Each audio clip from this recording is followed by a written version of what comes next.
sometimes they hurt. I stay high when bullets fly. Out of reach, won't be coming down. I can't wait till it's over. I can't wait till it ends. You got a chip on your shoulder, and I don't need to pretend that we are alright. I won't spend the night tonight. Can't wait till it's over. Can't wait till this ends. You got a chip on your shoulder, and I don't need to pretend that we are alright. I won't spend the night tonight. Can't wait till it's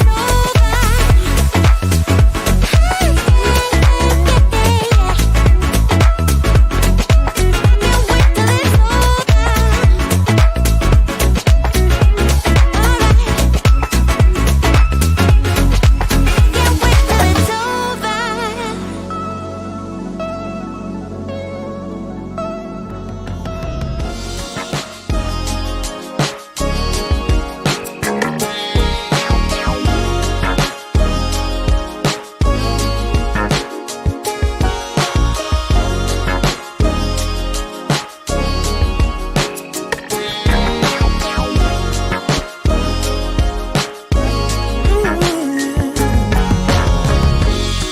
I'm not sure I understand it, but everything seems brighter now than before. I don't know why I feel this way, but every time I hear your name, all my worries disappear, yeah. It's all because of you. I feel the way I do. You make my dreams come true, yeah. It's all because of you, because of you. And I don't fall in love so easily, 'cause I don't wear my heart up on my sleeve, yeah. I don't know if you feel the same, but every time I hear your name, my worries disappear. It's all because of you, yeah. I feel the way I do. You make my dreams come true, yes you do. It's all because of you, because of you, because of you.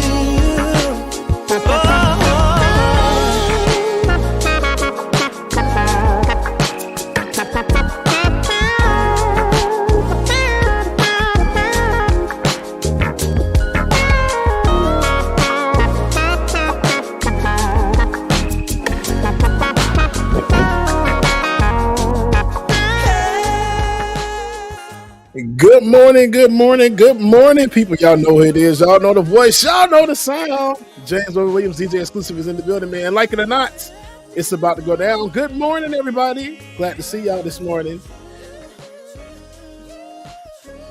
Yeah, it is blurry. I see it now, Ben. Good morning, y'all.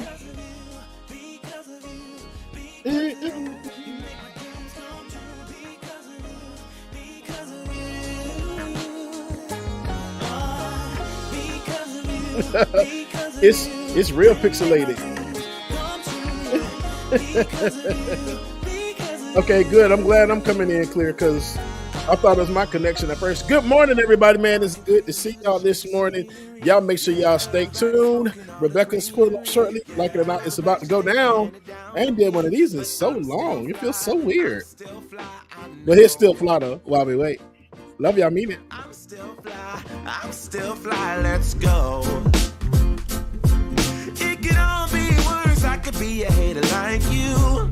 It could all be worse. Pills to make the man, but that poison's gonna chew you from the inside out. So right now, say it with your chest now, say it with your chest now.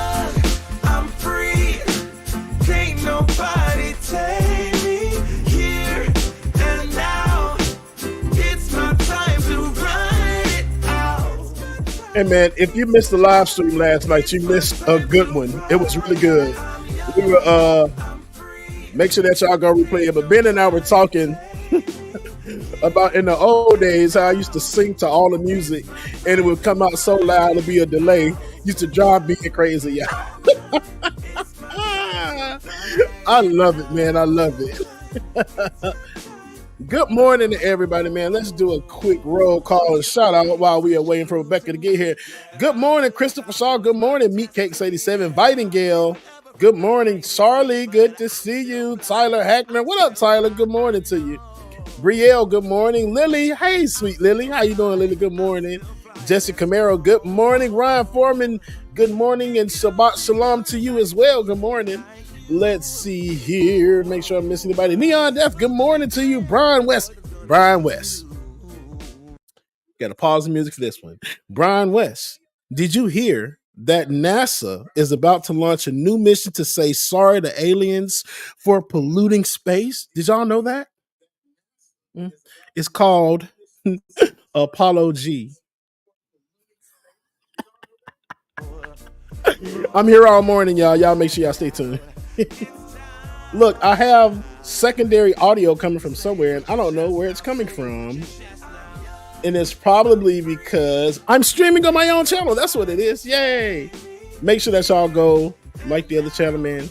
Please do. David will drop that link somewhere soon. And I got to find where that echo is coming from. I hear it, and it's like coming through, but I don't know where it's coming from. Let's see.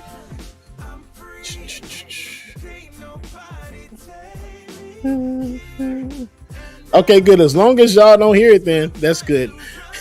That was for you, Brian. Good to see you. Lanzetta, good morning to you, Bad Lefty. Good morning. Let's see who else I forgot here. Jay West, got you. Jay West, what's going on? Say yeah. All right, y'all make sure y'all stay tuned. Like it or not, it's about to go down, man. I got some more dad jokes coming for y'all too. Good morning. Life has never really been fair. So put your fist up in the air. Say yeah. I'm young, I'm free. Can't nobody take me here and now. It's my time to run it out. It's my time. It's my time to ride it. I'm young, I'm free. Can't nobody take me here and now. It's my time to run it out. It's my time. It's my time to run it out. It's your time.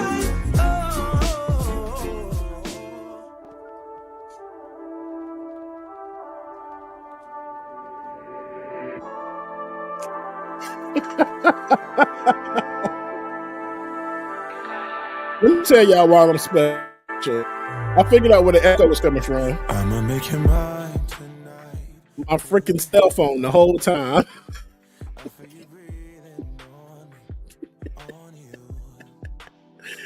Don't y'all laugh at me, man. Don't y'all laugh at me.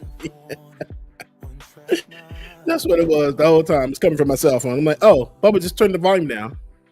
Who knew? Hey, man, if you have not already, make sure that you like, share, subscribe, comment, and all that good other stuff, man. And if you want to follow us, please do patreon.com/like it or not. Patreon.com/like it or not. Make sure that you share, man, and let's get these numbers up. Let's break this algorithm.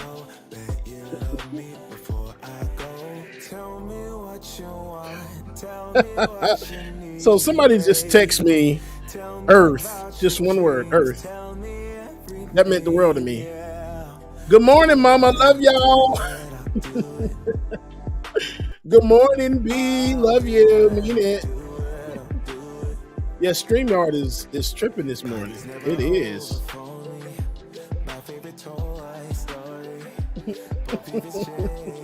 That's right, Lanza, the algorithm. Happy Pride Month. Oh my gosh, I forgot all about it. Happy Pride Month to everybody, man. To all my Alphabet Gang members out there. Y'all mean it. B, yes, Earth is very ghetto. It's ghetto as hell here.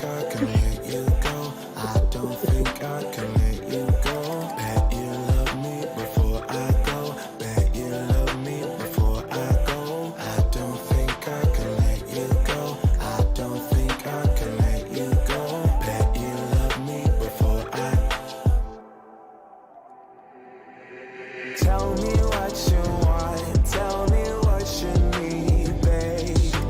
Tell me about your dreams, tell me everything, yeah. Do it, do it, do it.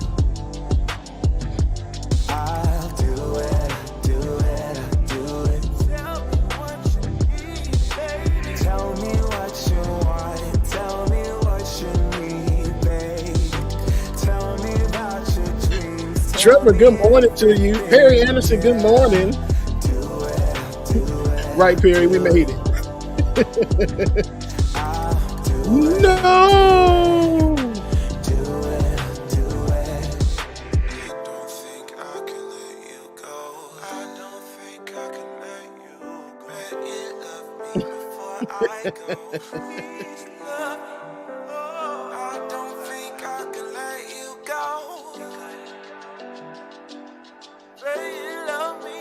Right, that's, oh my gosh.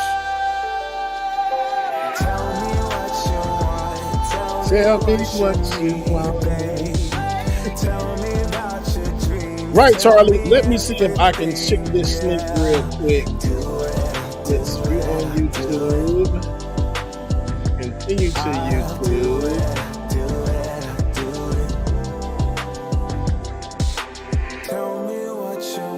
Boom. I'm streaming on my own channel, y'all. That's crazy.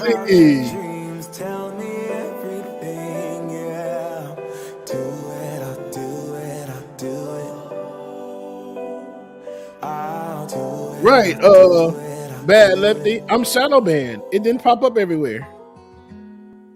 David, do you see that link? Do you see that link, David? Juanita, good morning to you. Tell him I need my money right now. Brought me the juice, they stole out my crown. Sorry to tell you. My channel name is DJ X3C. Yes, DJ X3C.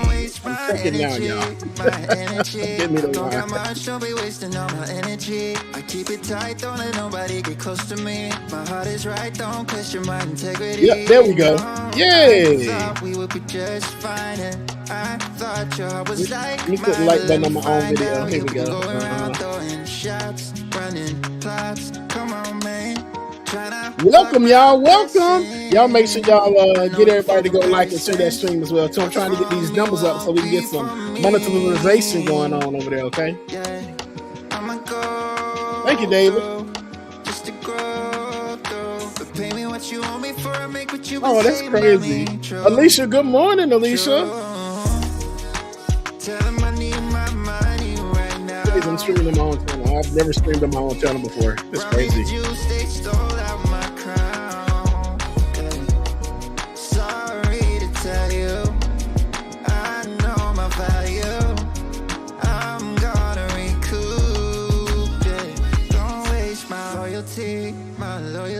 I let you in back then because I couldn't see, but now it's clear you ain't ever been true to me. My intuition ain't ever lied, I had to leave. Hell the Hatter, good morning.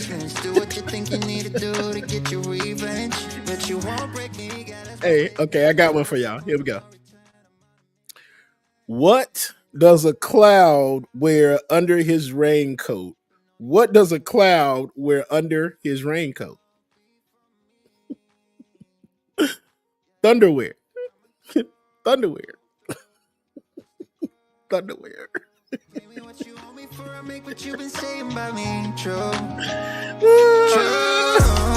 Y'all know y'all miss these dad jokes, man.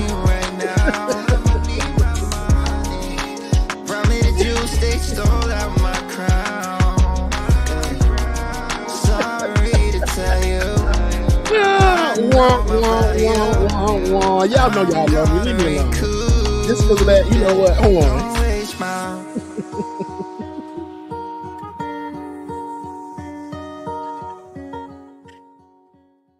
Hey, not to brag, but I have this incredible talent in predicting what's inside a rap present.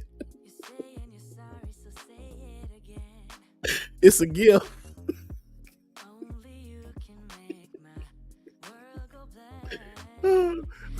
love me, then you take it back. That's all unsubscribing. Say it again. Say, nah, fam, we good. So say it again. Y'all is so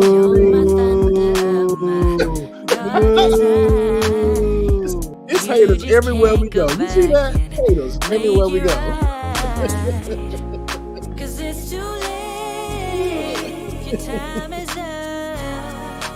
Damage done and now it's stuck. Cause it's too late. Nick Surveyor, good morning. All right, y'all. Y'all know what time it is. Like it or not, it's about to go down. It's good to see everybody this morning, man. Like it or not, time to go down. Tony, good morning. Let's get it. Let's go. Doing here is not going to stop when it comes to these type of discussions. It's going to be for us and by us here on this platform when the media is telling us to look the other way. Your support is what helps us move forward. Join patreon.com/like it or not. Help us grow. Like it or not, y'all. 2023. Y'all know what time it is. It's time for like it or not. We're back to us. Let's start this damn show. Yes, it's time for like it or not. We're back to us. Let's start this damn show. Like it or not. Rebecca Azor in the house. You know she got a funny story to tell. Talking politics, culture, or real life-ish. I live in life in the ATL. Benjamin, yeah, that's my man. He's always coming up with the master plan. Politics scheming, or trying to find the meaning of life. And while the feds keeps us in strife. I'm your DJ. I really don't need no introduction right now, but you know what? I stay dropping them jams. Y'all know who I am.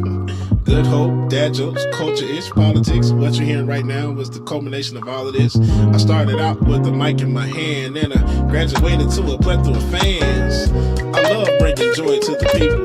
It makes me feel great, makes me feel regal. I do what I do for you. 8 p.m. Friday, you know how we do. Let's go. It's time for like it or not. We're Rebecca Azor. Let's start this damn show. It's time for like it or not. We're Rebecca Azor. Let's start this damn show. Like it or not, y'all. 2023. Let's start this damn show. Let's go.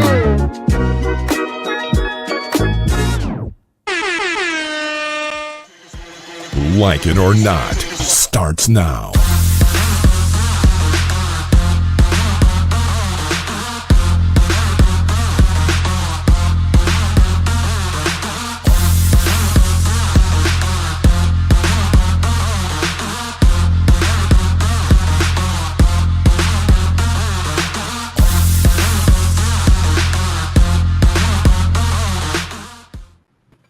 I need to say politics and prayer. It's all in there. 10 a.m. Saturday, you know. Let me go ahead and fix this like that there. Oh, well, that's going to work. Hey, wait, can you hear me? Yes, loudly. I'm on, a little, the internet ain't the best. So if I'm here, I'm here. It's pretty clear. It looks clear to me. Really good, actually. Yeah. Shout out to the box. That's what it's to the box. Right? Wi-Fi. I'm glad to be here. Good morning. First of all, sorry. Yeah. Welcome to Like It or Not, where we're free to tell the truth and not care who doesn't like it. Absolutely. What's going on, Rebecca? You seem a little winded. Like you had man here this morning. You know what I'm saying? My internet off, so I had to utilize what. Would y'all learn how to lie professionally? I don't think it's lying before the okay. All right. Well, my internet is off, but at the end of the day, you're supposed to say the internet's down in the neighborhood. I'm here because at the end of the day, I was at the place that I was working at. They left the hotspot thing, and I'm utilizing that. And until they shut it off, here we are. For such a time as this, God is good. But what we will celebrate, Yes. what we will celebrate is the fact that your girl has no more cancerous, precancerous cells in her body. After 6 years of testing positive for that, and surgery, and constant doctor's appointments, and biopsy, and coloscopies, or whatever they're called, and then having them tell me I have to get another surgery, and I had to pray against that, and I asked them to give me 1 year. I said, can you give me 1 more year and we can see? And finally, come on, y'all. Finally, hands up in the chat room. Throw them hands up. I got my test on Tuesday, actually, because I was waiting for it on Monday, it didn't come. So I got my test results back on Tuesday, and I was on the phone with my best friend, and I said, and for you guys who have been following, like it or not, y'all remember when I got my first diagnosis. Y'all are with me on air when I was in pain and I had to go to the hospital. So y'all know this thing has been going on with me for so long. And so this is such a big deal. I know for some people, like, why is it such a big deal? Y'all know when they're telling you that you possibly have this, and you have a higher chance than anybody else to get this, even though it's rare. Even like you may not be able to have kids, you may not be able to do this, all of that. You may have to get another surgery, which will limit your chance of having kids in the future. Whatever. And I said, not this time. I'm not doing it again. Ben, you remember? I didn't even know what I was going in to go get at the doctor that one day. And you called me on FaceTime to see what the stories is going to be for the day. And I went into a doctor's appointment and I just burst out crying because I'm like, these people just injected the longest needle like in me. And I didn't know this was going to happen in the pain. And I just cried, and you let me cry because you didn't even know that was the call. And I just cried. See, after all of that, my best friend was on the phone with me at the time. I'm like, girl, I just got these tests because I'm so used to saying the same thing over and over and over and over. And my best friend was on the phone with me, and I said, girl, I'll check the test later. She's like, I'll check the results later. She said, no, Rebecca, open them now. I'm going to pray with you first, but open them now. And she prayed with me. And after she prayed with me, I opened the test, and that was enough for me to shout right there. Right there. You got to get that negative on there, friend. Come on. David, you already know David. Did you shout around the room? Did you run around the room? I got up and I said, I had to do that victory lap because I said, oh my God. Becca, that cancer diagnosis was under the blood. Go ahead. Under the blood. David. Under the blood. Under the blood. With the cue for the church. Because I saw it in the chat too. So under the blood. He had it last night. Ready to go. There it is. Come on. How about hot spot faster? Under the blood. Under the blood. Let me say me under the blood. Jesus, Cancer cells is under the blood. In the morning when we wake up, and the blood that Jesus me take up. And when me feel like me, I go break up, put the blood on me face just like a makeup. Yeah. In the morning when me wake up, and the blood that Jesus me take up. Hey. And when me feel like me heart break up, put the blood on me face just like a makeup. Under the blood. There you go. Under the blood. Under the blood. In the quiet man. Jesus, you will cover me. Under the blood. Man. Hey, he did the whole thing. I never noticed that part. He did the whole thing. Listen, in the Caribbean church, we're going to wine pon the thing. We're going to wine the way it's not bossing red. Okay? Under the blood. Oh, man, that is great. Okay. Becca, I am so happy. So I'm celebrating with you. I had the best news. I do remember the beginning of this journey. Like you mentioned, you were on your way into the office, but you had to stop by the doctor's office first. And has it been 6 years though? It's been 6 years. That's crazy. And I didn't even know for myself that at the time, like, okay, oh, hold on. But it's been 6 years. And I didn't know for myself that at that time that my life would change in that way. I have a forever scar on my body from surgery. And when they went in for one thing, they found another thing. And I remember doing a show in that year of 2017. Yeah. I was doing a show. Ben, his baby was about to be born. I think your baby was already born, so you were on leave. And or something like that. It was something of the sorts, but you were going to a lot of doctor's appointments because your wife was at that time. I literally had it where I was on air and I can hear something in my body shift and break. And I said, dang, this pain is killing me.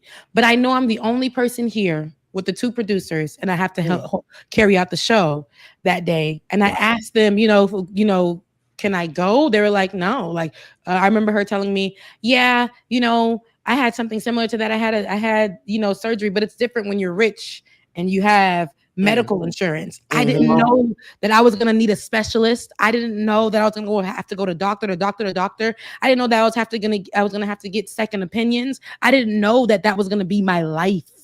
I didn't know that. And so, with that being said, I remember the pain was so bad, and I tried to walk out to my car that night, and I almost didn't make it to my car. Then I went into my house, and I couldn't make it through the door. And I was on the floor until my sister came home. And then I went to the hospital. And I stayed in the hospital. They were about to do emergency surgery on me, all types of stuff. And so all that to say, I cried. And there was this song that I used to sing just each time to get me through when I went to surgery. I didn't know if I was going to make it out of surgery, because surgery is always something that you may not wake up from just from whatever. But it was all of those things that were going back through my head, and I sat down. But I want to tell you guys this. Sometimes the enemy, because we always got to start with a little bit of church. Sometimes the enemy will make you feel, and I said this on Thursday on Leftist Mafia, but I know we got a little church in the house today. Sometimes the enemy will make you feel that you aren't allowed to praise and celebrate yourself for this win, because look at all the other things that are happening in your life. Come on. Look, girl, your internet off. You couldn't even put 2 coins together. I said the other day, I got that information on a day where I had to pick between electricity and groceries. I got that information on that day, and I was like feeling guilty to celebrate something and think about, girl, am I hungry or I got lights? But you just got the best news in your life. 6 years of a positive diagnosis with this thing, high risk, and you are now, they can't find it in your body. Come on. You should be celebrating yourself. And so I had to really sit with myself, because that guilt was like, you shouldn't be. I mean, you need to worry about other things. You need to be like just a whole bunch of other things, and be mindful of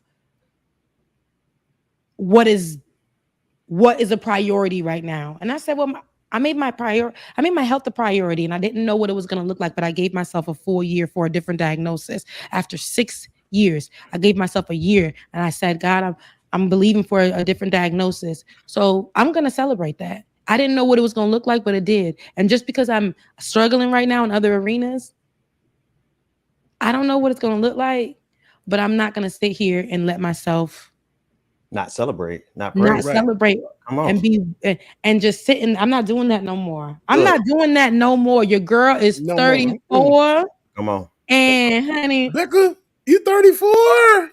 She's a baby. 34, and y'all was with me when I turned 30, and now I'm 34. Right. That's why I'm just like, wait a right. minute. That's right. Becca, you listen. God is good. Something that Candace Owens doesn't know. God is good. All the time. And all the time. God is. Some people who actually gonna say God is great.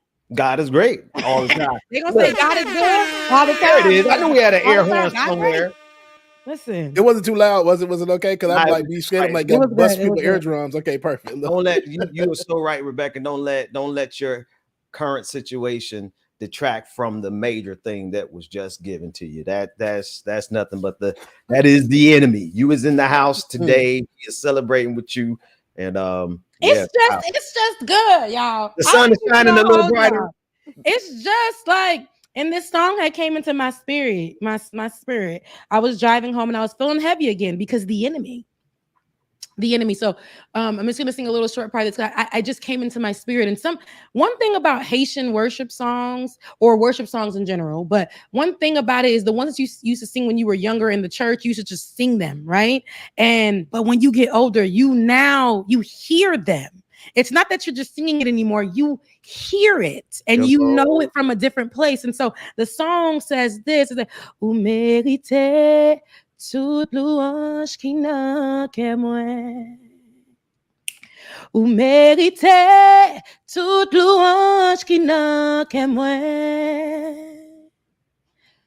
Pour ça ou fait pour moi déjà, et ça va faire toujours.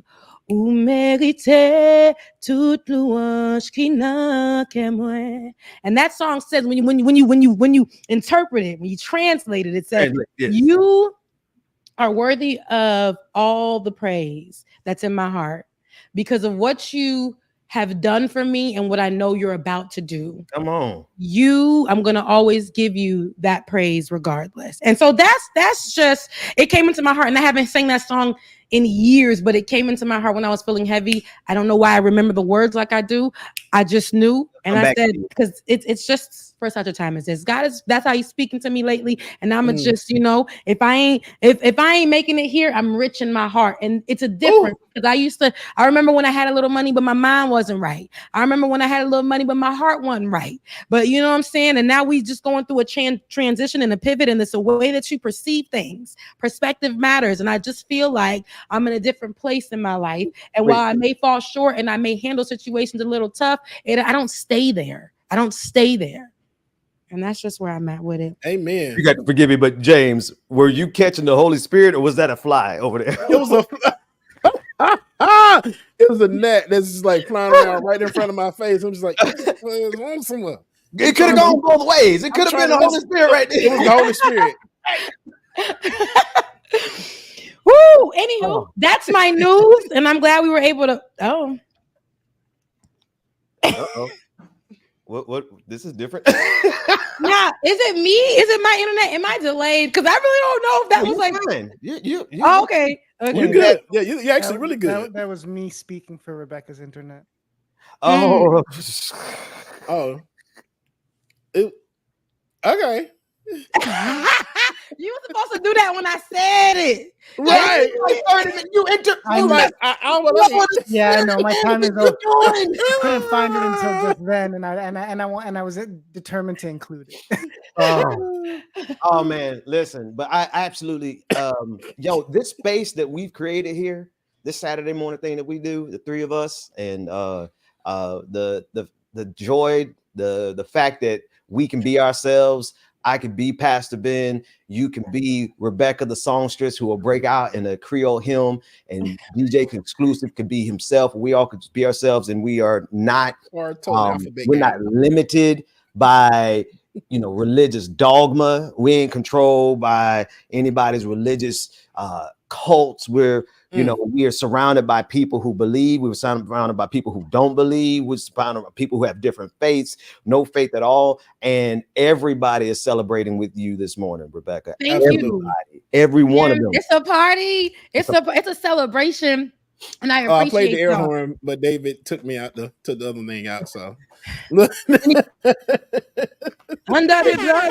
There we go. Under the blood. I am under the blood, but I really appreciate it. And I would be what the people say remiss if I did not say that I don't see your beautiful comments and you guys' love, every single one of you. And I'm talking to you specifically right now. Look at me. Don't look at the guys. Look at me, right?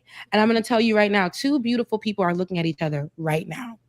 Two beautiful people are looking at each other right now. And every kind word that you've sent to me, that you've like how you helped me, whether it was through a Cash App, a PayPal, or just you sending me kind words, you like, share, subscribe, but you just pouring into me and celebrating me in this particular moment means the world to me. because y'all know, if y'all know, this is enough for me. Like I said, to just shout. I feel so good. And honestly, today, right now, I'm even more pumped than I was on Tuesday. So, you know, I thank y'all. I really, really do. I really thank y'all. And so, yeah. I love you guys, mean it. But we got news to get to because I could just sit here and talk about this all day. But we got news to get to. I really don't even know what news to get to. But put up Henry King's comment real quick while she gets her news. There's been some crazy stuff happening this week too in the world. Right?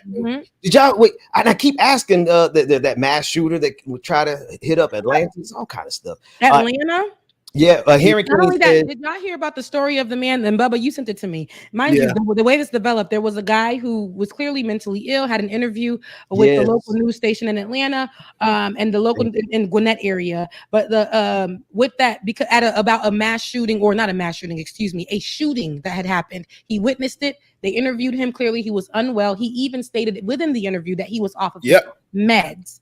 They continued on with this. This is not back in the 90s. This is not back in the early 2000s. It's not back in the mid 2000s. When doing local news, you had to get any man on the street interview, any SOT, which is sound on tape, which is crazy because that's what the person. But anyways, you had to get that interview with whoever you could because people were either not talking or whatever, but you had to get it by a certain time. Nowadays, you can literally try to get comments from people, but they were afraid to speak.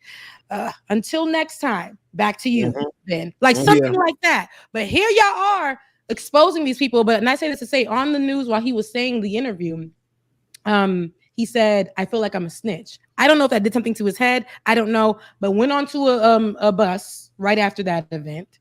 This person and held it hostage, killing one person who was trying to defend themselves by taking that person's gun on a bus, shooting that person.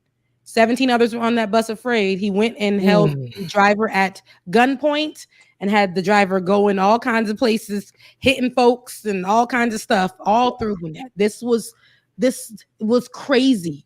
And this happened. And I just think about the person that passed away, but also I think about mental illness and how that is a thing. And here we are, because I done talked about it on last week's show. I talked about it on Thursday, but men and mental illness, which is not making an excuse for what that man did because it was wrong, but not being aware of it. Those news people, those reporters should have been aware of it and not being. You all right, Bubba? I just got a text message, but I want you to finish your story, and I'll tell you who the text message is from. And once I do, I think y'all will be surprised. But finish your story, please. Becca. Look at me. I'm talking about something serious here, my brother. Yeah, and when I tell you it just came through, Becca, you're gonna be Continue because it's gonna be blessed. I feel the blessing. Oh, go ahead, Becca. Yeah, especially because I had input for this story too. So when I just looked down and saw this, I'm just like, oh Jesus. Oh. Well, all I gotta say is this happened for real. This was, I think, on what was it, Wednesday? Like two, I think it was Wednesday. So, but this all happened, and I think about men's mental health. I think about men's mental health very often, and so especially because it's Men's Mental Health Awareness Month. So because people aren't aware because of how men are perceived, specifically people in Atlanta, the culture of it has usually been you go to 5 points back in the day. 5 points is really exist now, but you go to 5 points back in the day, you see a lot of people with mental illnesses there, just people laugh at, put on camera, whatever the case may be. And they can be dangerous because there's no help and assistance for them. There's no health care. And they're not encouraged for that because men are supposed to be a certain way. That's right. So if you are getting you are less than a man. I did a number show, stats show literally that men do not go get any help because of the fear of being viewed as less than a man. On Thursday, I have people who are part of the LGBTQIA plus community, such as yourself, Bubba, and they were saying even for them being a part of that community, identifying as men, they still got to show up as the societal image of what a man should be. So and that is a real thing because it's several times, even though I'm a gay black male, it's still sometimes I have to put on that and I hate to say it, that facade, but you have to still come off as nothing's wrong, and you just got to handle it and deal with it. So Yeah. still in our community, especially in the Black community, it's a lot. It really is. Yeah.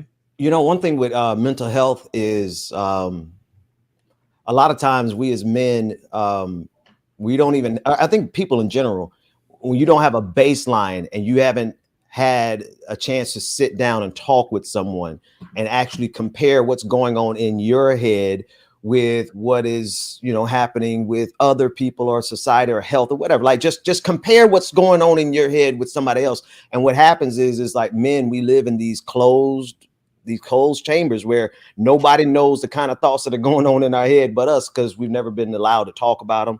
We've never shared them with anyone else for somebody to compare. And sometimes you do need somebody to tell you, man, yeah, what you're thinking is just, you know, completely wrong, or, you know, whatever kind of way you I need know to you guys describe. have that. Do you guys have instances where you guys can even pinpoint where, dang, I was going through it. Yes. I was going through it. Yeah. And I couldn't even, I had no one to run to or talk to, or I couldn't say that on the previous show, which I need to clip because it was good. I was looking back and I said a word there. But there are men who sit there and be like, you know what?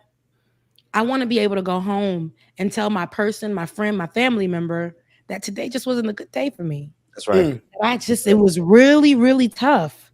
And I don't know how I can really unpack this feeling. I felt like crying, if I can be honest. And right now, I just need you to listen and not say anything. Can you do that? Could I get a hug? Or maybe I just need a bit, like 15 minutes to myself right now. I'm not rejecting you. I'm not like, I don't feel good. I don't feel loved right now. I feel a little empty, and I'm having a problem finding out why. Men should be able to say these things, but you see, there are people in this world, but it's not only people, this world, and not only culturally, because here I am in America, but I'm also Haitian, but just all around, I've seen it where men just are viewed as less than a man, and people in the community will say you're a bitch because of that. You can't, Well, so I mean, and then, but at some point, as men and as humans, you've got to grow up. And now I'm not saying that you grow up and you grow out of mental health issues. You got to seek help. But the grow up part is when you stop letting other dudes, other people they're not helping you pay your rent. They're not helping you raise your family. They're not helping you do that. All they do is give you commentary on whether or not you're the type of man you're supposed to be. Why do you let that enter your life? Cut that off and actually start taking care of yourself and listen to some people who actually have some concern for you. But we allow all of these men, especially these men podcasters, right? All these men rights activists, all these dudes who got a microphone, they're telling them the absolute worst thing, which is that there's no such thing as depression. There's no such thing as mental health problems. You don't have to go see a counselor. You're listening to people who are actually telling you the absolute worst thing.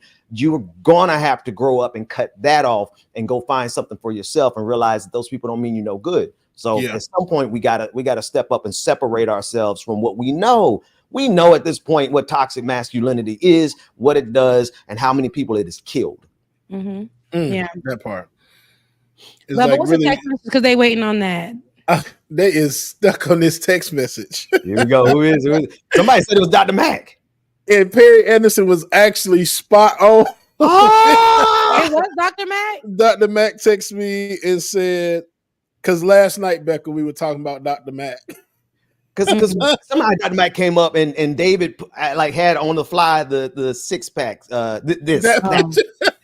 Mac fine. He fine. See, look, that's exactly what we said. Yeah, he said that's exactly what James said. That's a good looking man. That man fine as hell. That's a good looking man. He light said skin. I don't know if that's the right skin for me, but he fine. Okay. He said, being that you and I are going straight to hell, he said, I miss you, Bubba. Tell Queen and David hello and give them my love. You and Ben look great, and you are as sick as ever. Hey. That man just lives on his own terms. I love that for him. I love it too. I do too. Yeah. Wait, so Dr. Mac was watching last night? I seen him to stream last night. Oh! So James wanted to make sure he knew that Dr. Mac knew. So what? I Y'all want had a- I want a new picture. The hell- let me see. That's crazy. Get out of that man. That man is in a relationship because he posted up his woman. I saw it on his page. Oh, okay. I might be I'm making up lies and rumors. And we believe you. We like, Oh, okay. No, but I did see on his page that he posted somebody. It didn't have a, I don't know, y'all. Let me stop. put something in the atmosphere. We'll get the man caught up. Okay. Sorry, Dr. Mac. I was trying to tell him that you off the market, but I'm sorry.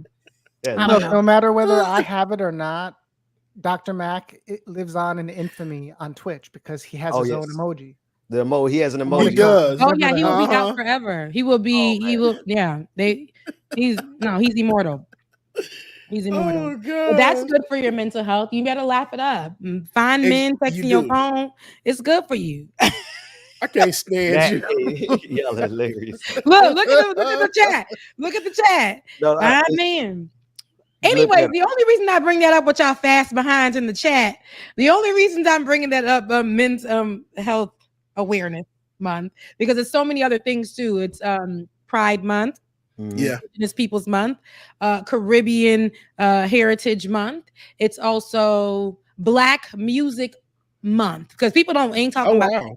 But Really? a lot of men are affected in all of that. Yeah. So, And all of it. Mhm. yeah. So you know what I mean? Like here's the thing, y'all. Happy month to all y'all. Whatever you're celebrating in this month. Happy month to all of you guys. But when I know, you have the female hoteps who the female Dr. Umars who may be like she's doubling down a little bit too much on men's mental health, because I know just like Father's Day is coming this weekend, because I bet all y'all forgot. Did you remember? Did you know that this weekend is Father's Day? That means tomorrow. Tomorrow. Did you? Exactly. So I say that to say men are naturally going to be bypassed. Yes, they may rule in other areas, and we can talk about that. We will talk about that. We have talked about that. But men, just because of those things, the patriarchy in this country that is built, men still deserve to have a safe space to land, because as I said on last week's episode, you have your Peter and you have your Judas. Peter you restore, and Judas you let go, right? And we're talking about the Peters of the world when it comes to those men. So, Becca, you just be rightly dividing the word in the middle of a political show. You better do what you do, sister. Do what you do. My goodness. so with that being said, I love y'all. And I mean, I told, the guys on Thursday's show, I love them. And I came here, I wanted to tell you guys that I love you. Every man that I see, not Love us every man. first. Let's just Right. But I love y'all over there. Love This you, is home. This is home. All right. Let's do that. And I love, right. Mark Lamont Hill. I know he done seen my work over the last 15 years, and not very one time has this Negro invited me to do any. Not even. I don't even think this Negro retweeted me in 15 years. And I just want to come on because he fine. Rebecca, that's really You dope. know what's so crazy? You heard me? I heard you. He that's outside of the show. I seen him with a picture of Olay. I said, who is that? Who is that man?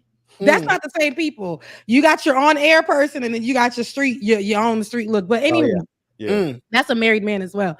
But the thing about it was it's funny because when he hit me up the third time, I think 3 times. Damn. I got a new number. I got a text message on my phone. I said, I don't know that number, and continued to do my little brow. And then it was like, Rebecca. And I said, now who don't Rebecca? You called my phone unknown number. Now you saying Rebecca? So then I went to go look. He said, it's Mark Lamont Hill. It's Mark Lamont Hill. The whole name. Okay, black man. Oh, yeah. Okay. Listen, hey, how are you? What's going on? And it's just like, hey, want you on the show? Like, I can say this, like I was saying about Ben, even for you, I've seen you on MSNBC. I've seen you on Roland Martin Show, not because these people are so big, but they're great and we respect them for what they're doing, but you're respected and you literally have the same power. You have this power. You are a force to be reckoned with. So when people calling you on shows and doing all those kind of things, it ain't. I used to get like, oh my God, I'm gonna be on the show. Da, da, da, da. It's great. It's beautiful. But at the same time, thank you for having me. Thank you for recognizing that my voice matters. Okay, because honestly, like straight up and down, I think that is supremely dope that he had you on. So shout out to him. I was like, what am I? Look, sometimes I'd be like, what am I on for again? I don't remember. I mean, you know, because I'm here to have a good time. Rebecca, he recognizes so does Leftist Mafia. So is everybody is starting to recognize the power and the authority that you got, right? The skill set that you have. Now, I just want to put on the record, I saw it first. No. That part. And, actually, no, if I'm gonna be real though, that tall white man in Atlanta who brought us all together from across the country. But I peeped it first after that. So that blue-eyed man, them eyes was scary. And when people people who have those type of blue eyes, it's so beautiful, but you staring at me. Can you stop, you alien? I don't want to see it. It's not being fell off. Oh, he had to step away. Oh, that was so fast. It was like. I hope everything's like, okay. Right. I was talking about them blue-eyed devils. And I can't stand you. But Becca, I was gonna say it all helped. It worked out in the long run because everything happened with that punk ass job, and now you stepped into your calling, and that's what it is. You about to like. This is your season, baby. All the other stuff. I know you stressed out, and you know might be a little worried, but I know you got this, and you doing big things, and now you have the time to do bigger and better things. Let's get it. I'm so happy for you. Yeah, thank you so much, and I appreciate that. And that's where I just wanted to be free. See, we thought that being free was going to look a certain kind of way, but it may not always look. Yeah. It just don't always look the way that we think it's going to look, but. I'm just so grateful. I'm grateful to build relationship in this space. I'm grateful not to be only recognized by these people with great big shows, but just by you guys, the supporters, the viewers. You guys see me, and y'all been seeing me from day one. While Ben was seeing me, that blue-eyed devil tall man interviewed me, and he was talking about how beautiful my hair was, and then he was shocked when I started speaking another language. He said I was exotic. Exotic. I was gonna say that's the word. Wow. He said you're exotic. We need you on the show. Right? Yeah. So, but because he took a chance on me, and I didn't even know, guys, this is a girl coming out of getting her master's degree. She's already degreed up, but I lived such, Ben, you know this, before I honestly got to like it or not, where I had to, my free spirit, because I'm a free spirited girl naturally, but I was so free spirited that I didn't care where the wind dropped me off. I'm gonna unpack there. If I had just the shirt off my back, I wasn't part of a particular circle. It was just like whatever is gonna be type of thing. And I moved to New York, and I'm like, New York, right?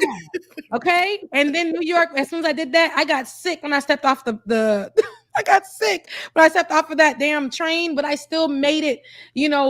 Something. While I was there, and have stories about that where people took a chance on me. Then they may not have ended well, but they took a chance on me then to let me know I'm bigger than what they're trying to. Keep me as. So each time I learned something, but I love that while I can be a free spirit, and that's great because I'm always going to be that. But I love that I was starting to accept community because I didn't do that before. And so when I got here and when I met the blue-eyed devil and when he brought me to that office and I had my own office inside of this place, this warehouse and all those things, but that was my first big girl job. I had just graduated with my degree and I worked in the news. I was offered at the local news station, whatever, but this was my first master degree job. And he said, I'm good for it. But I knew just how to be a professional journalist. And at that time, I had just studied to be a digital journalist. So now Ben is teaching me the way of politics, because as a journalist in itself, you can only be a certain kind of way. Straight ahead on News 20 at 5, we have Benjamin P. Dixon on the street now with Mr. Williams, I believe it's Mr. Williams, and they're going to give us the latest on what's going on death row. Like, that's it. Other than that, like, that's all we were supposed to give. Furry cats and what this death that happened on 2nd Street. But the fact that here, which I'm so grateful for, I wrote myself, not me get preaching again. I wrote myself off. I said, you know what? Since I didn't take that opportunity and stay in that opportunity and chose a freer life where I could have just been doing the local news where I was doing it. Yeah. A local news station. Now this is my life. I guess I'm never gonna do it again. I'm never gonna make it. I'm never gonna make it. You start going there, you start getting crazy. I'm never gonna be right? It's crazy. You start off full voice, like, I guess I'm just never gonna make it. Halfway through the series. You start going back to stuff. If I never spent that $10 5 years ago on that strip, I just would pass this one class. Really ridiculous. And but I said, God made it for us to meet, because if that blue-eyed devil didn't take a chance on me, and then I partnered with a girl that I went to school with, we were both anchors at that place. Benjamin P. Dixon coming in, risking it all, literally bringing his family there. And we just went in there, and you said, these people are dropping the ball, but we're going to still create. Mm-hmm. Rebecca, you're in boot camp. You are an amazing journalist, but you also have a voice. And you have a big personality. Let that shine and let that show. Yeah. And even though you got annoyed with my singing, but we didn't go there. And I think we don't like singing. That's what it is, Becca. No.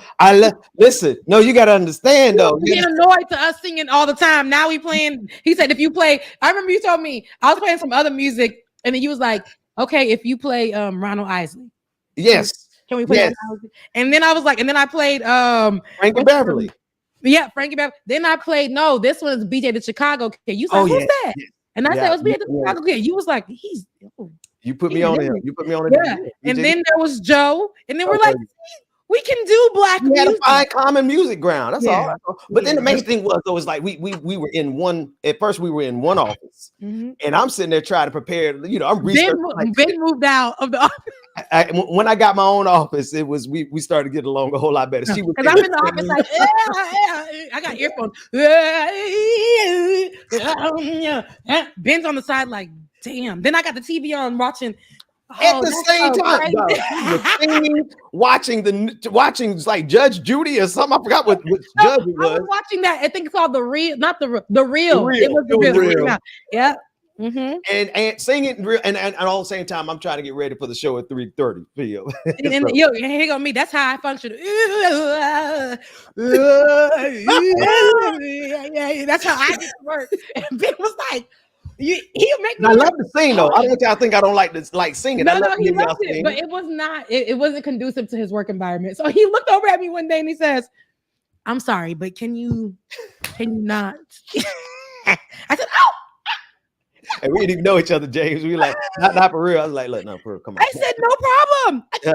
It's cool. Memories in the corner of my mind. That's been 6 years. It's been 6 years, Rebecca. It's been 6 years. Actually. And then I threw you a baby shower, and that picture and the emptiness in her eyes in that picture with those white people. What the hell? We was looking like this. Like y'all in Get Out. Do we have to Thank you for the Pampers, sir. Please, sir. I like some more. Can we get our paycheck today, please, sir? Not you. Well, David is on one today. So okay. Can I have a shilling or David two? Really likes the screen. David, what is with you with the screen? Can I have samosa, please? Sir. Thank you for the bit of Pampers. For my kid, but can you please give me spare a few more nickels on my paycheck? For shillings. Can we get paid on time this month? A couple of shillings, please. No, let me not flex on them like that. Hey pennies. Remember, brick by brick. Oh my God! Don't remind us that. Okay, first story. That's Ooh. What they throwing clothes at you, James? Right. those draws? No, Somebody the used to say shirt. draws? God dang it. It was a shirt. Yes. Happy Pride, you baby. know, every Becca talk about happy pride. Harold the Hatter, I Somebody see you throwing in the chat room. draws. Hmm. I can't All right. stand We've been on for an hour. We ain't talking about nothing. Every We're story. talking about dang nothing yet. okay. I Yes, we have. apologize We've been talking about some taking it. good news. Oh, So the that's mental health. fine. Mental Yes, health. it's been good stuff. Yes. Yeah. Okay, so then also in Atlanta, because Atlanta's been crazy. James, you said it perfectly. Oh, Atlanta's not a real place. But It's not. over this week, also, federal agents stopped a mass shooter, a white dude with a full cache of guns headed towards Atlanta to go to a hip hop concert because he wanted to They target. thought it was a hip hop concert, but it was actually the concert of, was it Bad Bunny? Bad Bunny. Oh, I did hear that. Okay. I think Well, he it wanted to was go Bad find Bunny. black people. Was what from Yeah, what but he was he looking for wanted black to start people. a Yes. race war. Yes, he was targeting, let's be clear, he was targeting black people, and his assumption was that this was going to be a predominantly, and this is from what I read, but you could correct me if I'm wrong. He was going to this, I believe the artist was Bad Bunny. Let me go, and this is from what I'm I read. assuming now from the way you're phrasing it, Bad Bunny is not black. No, No, he's Bad Puerto Bunny Rican. is Hispanic. He might be I think. Afro-Latina. I'm not too sure, Yeah. but I do believe that it was one of the Hispanic artists who were going to go perform, and he was trying to plan this mass shooting. Here it is. Yes, and an Arizona man. So it's true. It was Bad Bunny, and he was in concert in Atlanta, and he thought that this was going to be a hip hop concert, which is going to be a huge crowd of people. He wanted to start a race war right before That's crazy. the elections. And he wanted to, he stated that this is what his motive of operation was. And here is an issue here, because knowing, he was like, dang, sorry, got it wrong, man. I thought it was a couple of coloreds. I thought it was going to be a crowd of coloreds because I needed it to be coloreds. Oh, it's And here's the wrong thing. color. Bad Bunny draws in a multi-cultural crowd. Yep. And so a lot of people are going to be in the house, of course, for that. So when he realized that it was not going to be black people, so that's, whatever. But my issue, people's lives are in danger. I don't know how we can make it more safe against people like that. Yesterday I was at a store and I kept thinking to myself, I don't know why that came to my mind. And you see what I'm saying? This is why we, like, every day you go from here to there, like, because I'm sitting there pushing a cart and I'm saying to myself, what if somebody comes into this store? I don't know why I thought that, and it was only for like a minute, but I said, what if somebody comes into the store and targets me for being black? Because that's the smart thing to do. Right. Like you have Tops grocery store in Buffalo, New York. They ran, a white guy traveled 45 minutes to find the blackest neighborhood he could, and he went to the black grocery store there and killed 9 people, I believe.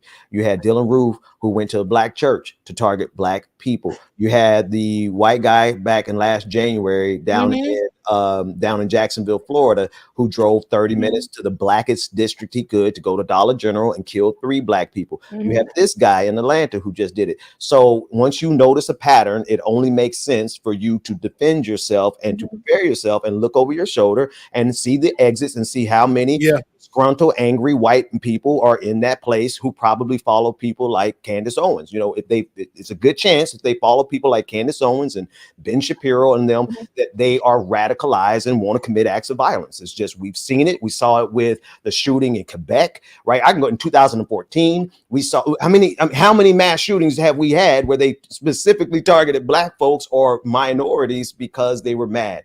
So you're not crazy. You're absolutely right to do that. Yeah. And I mean, that's, go ahead, Bubba. I was about to say, I don't know about y'all, but it's almost like whenever I'm going into a crowded place or a store or something, I'm constantly, before I go in or while I'm in there, I'm looking over my shoulder. And even when I walk in, I'm looking for where the exits are. I'm like, okay, this is an escape route. I can get out this way. I can get out that way.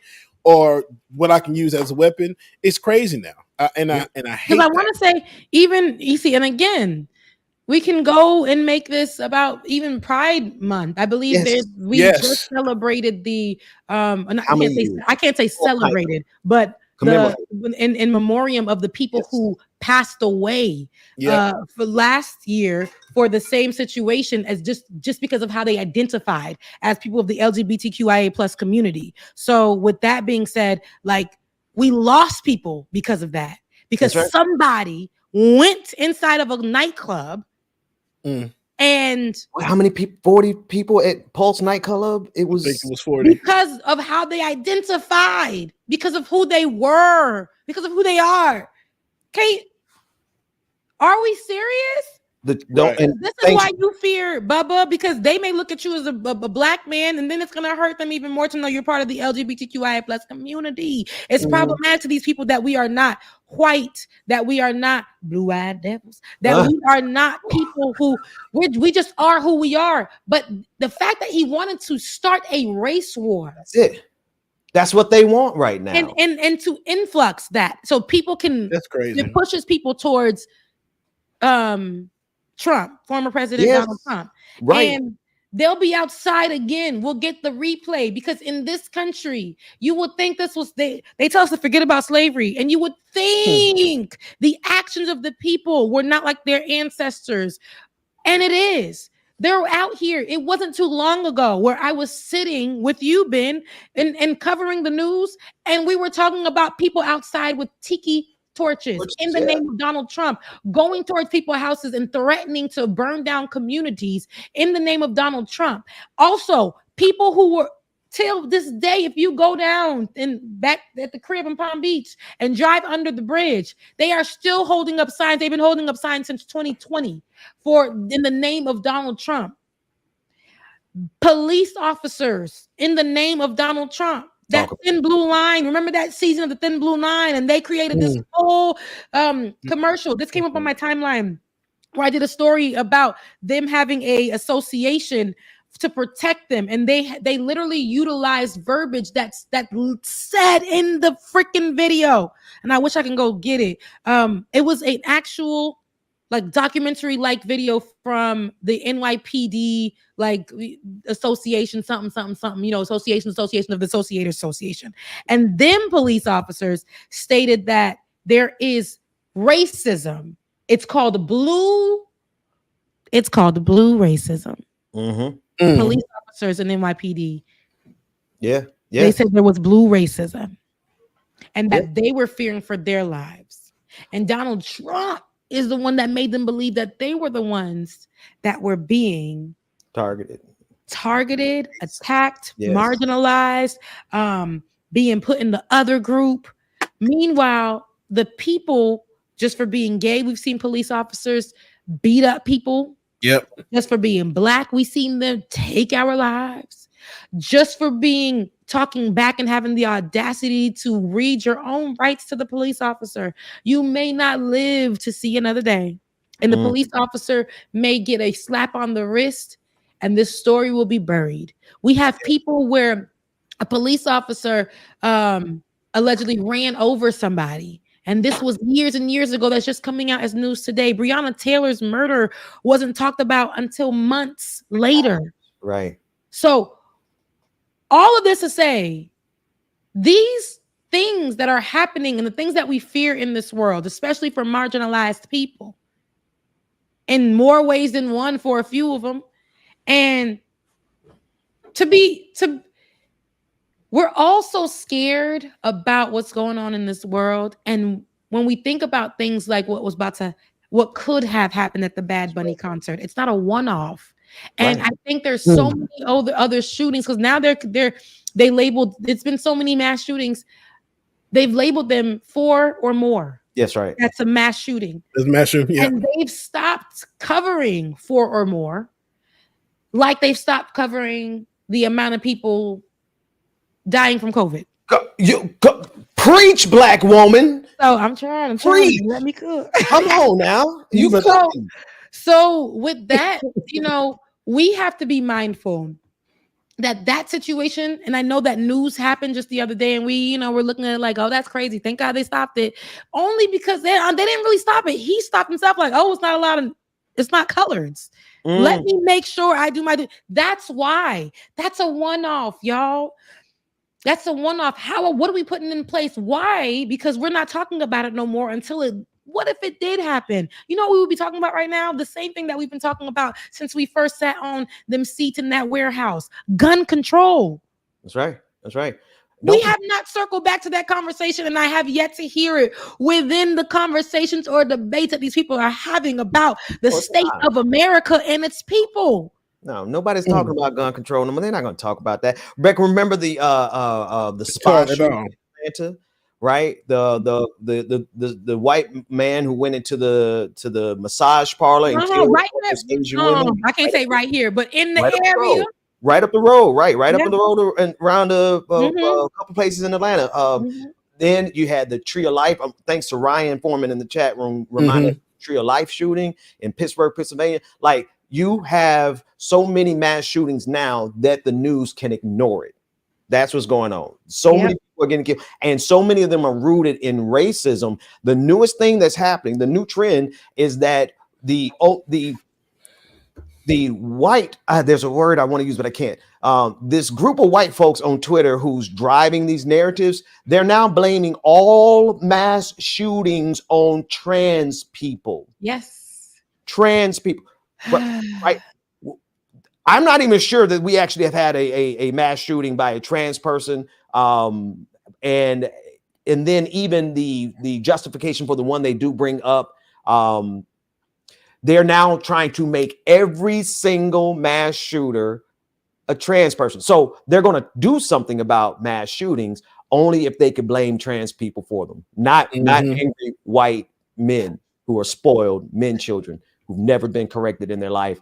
And now they feel like they've been oppressed, even though they have all the economic wealth. 80% of the economic wealth in this country, white men have. 70% of the political power in this country, white men have. They have everything, but now they feel so aggrieved that they're going out and killing people. Yeah. And Ben, they've blamed it on trans people, and they made it so much so. I remember when that man George Santos was a part of it, a part of the blaming folks, only for it to come out with his own bones and skeleton dropping out the closet. And he was somebody who actually, his secret life is identifying with the LGBTQIA plus community, but was fighting against it here in America, and helping that narrative of, hey, that school shooting that happened with the children is because of trans people. Right. Alex Jones is now paying for what we thought he would never pay for, and that was the false accusations about those Sandy Hook children. Yes. Now he's losing everything, every single thing, and crying about it. I hope he's stripped down to nothing. That right there is a Judas. We don't restore that. That's a man that deserves to cry. You're gonna cry for every single thing that you stole from those people. Okay, so you do right. Until you do right, you ain't got no more time. So, but I say all that to say, they also they've gone through a list of marginalized people. Remember, shootings are happening because of Mexicans. Yes, it's happening because of migrants, asylum seekers. Mass shootings are happening because of Black people.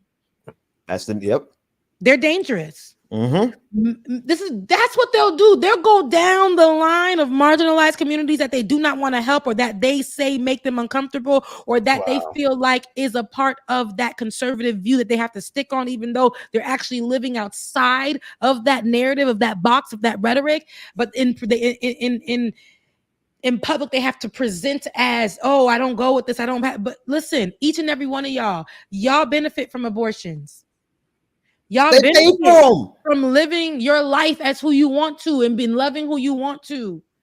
Black people may be your fetish, but they cook your damn food. Y'all be skipping that little white meal to go down in the little southern parts of town and get you a good hot meal. They've been coming to the black side of town for the goods. The good stuff. Since 1619. Good, all of it, right?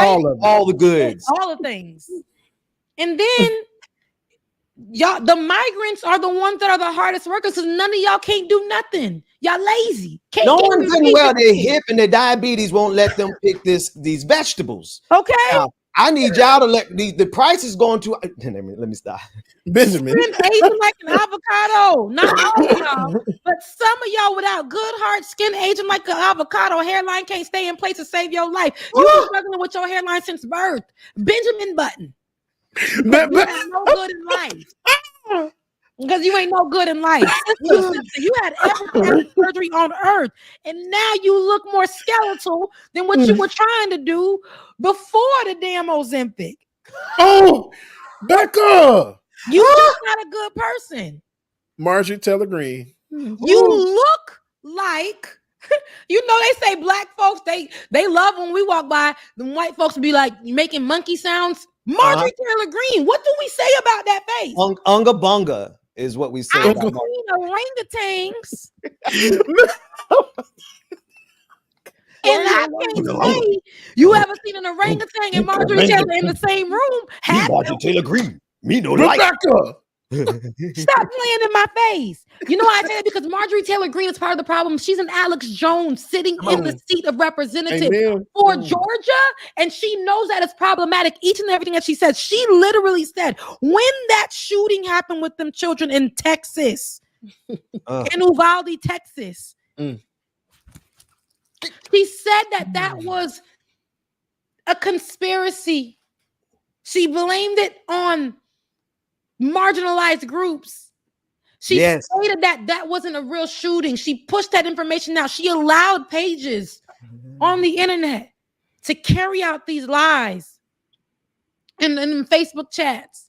And people were going with that. And let me tell you right now, I will always call her what she looked like. I gotta tell the truth and I gotta call a thing a thing. She's out here lying, but I'm not gonna do so. And she's nasty and she's not a good person. But in America, that's what deserves to represent you. That's a problem. That's because they honestly believe there's and shout out to all the white folks. I met this sister on Twitter named Woke White Woman. And I said we need a whole lot more of them WWWs, woke white women. Like we need y'all because there's a whole subset of white folks right now who are so deluded in their thinking that they think that Marjorie Taylor Greene is actually qualified. They think that she is a great representation. And if that's the best whiteness can do, I know it's not, but if that's the best whiteness could do, we should have replaced y'all a long time ago. That's all I know. Long damn time ago. Yeah. But they're the problem because they're gonna pin everything on every marginalized group. And the older that I'm getting, my parents used to say, you're gonna see when you get older. And baby, I'm starting to see. I'm not Stevie Wonder to the mess no more. I am starting to see God has dropped those scales from my eyes because they have been doing this for too long for us to keep turning our backs and allowing these to be our representation in this country. They used to do it without us having a voice. Now that we have a voice, we cannot allow them to blame every single thing on what's happening in America on marginalized groups because they do not want to take responsibility when it really be their own people. Right. Facts. Period. There's a fix for this. It's called gun control. It's called not being prejudiced, not being racist, not being a nasty person. You can agree to disagree. It's about being about the people, and this is what America lacks. But they walk around saying that they're the greatest nation on the face of the earth. But the problem, Rebecca, is they've monetized crackerisms. They've monetized racism. They've monetized white grievance. What did he say? What did he say? Let me just go right past it. Yeah. That man said what? Okay. They monetized it. It's like the way to get famous and rich in MAGA land is to be the biggest racist that you can. The more racist that you can be, the more cruel that you could be, the more ignorant and anti-science and Neanderthalitic like you could be, just like Marjorie Taylor Greene, the higher you go. And so we're really fighting against people who are making money off of this, people whose careers are built off of this. You know, that little white girl who got famous this week saying the N-word, built a whole career. Let's talk about this. Wait. Great. Let's talk about this. Run it back right now. There's a girl on the internet. And I need you to grab that video right now, David, because we're not going to leave here without talking about that girl because she thought she won. But what's funny is the conservative side, they need they need somebody not to just be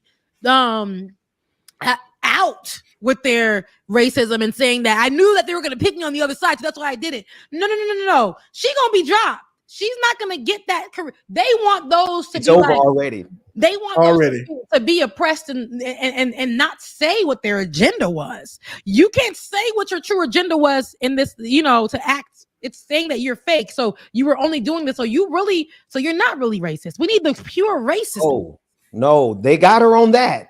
They went her deeper. page, though. I seen her page, but she's acting, you guys. Yes. I'm telling you right now, they don't want just the actor. They want you to be through and through and through and through racist.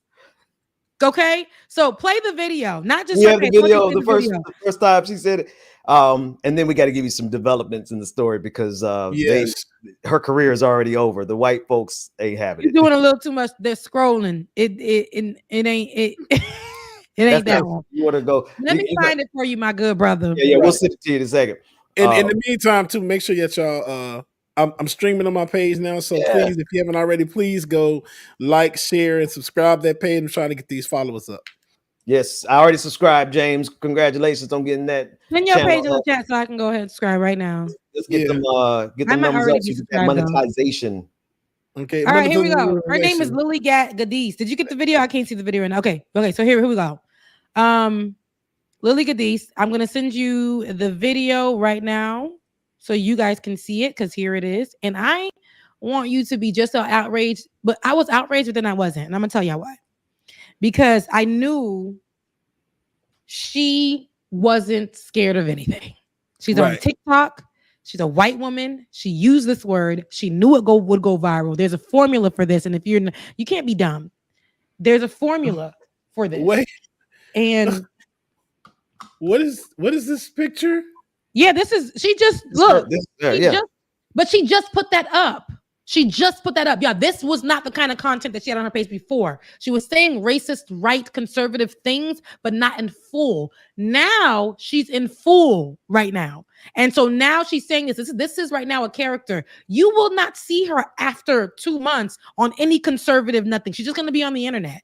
And for these little racists on the internet, on them Facebook pages, them old hags, they're going to follow her. But she's not going to go and be, those conservatives are not going to invite her to Fox News. She may be there today. She will not be on the chair. She wants to be seated. She wants to be that girl that we don't see no more, the white Tommy. She wants to be Tommy. She wants to be that. You're not going to be that.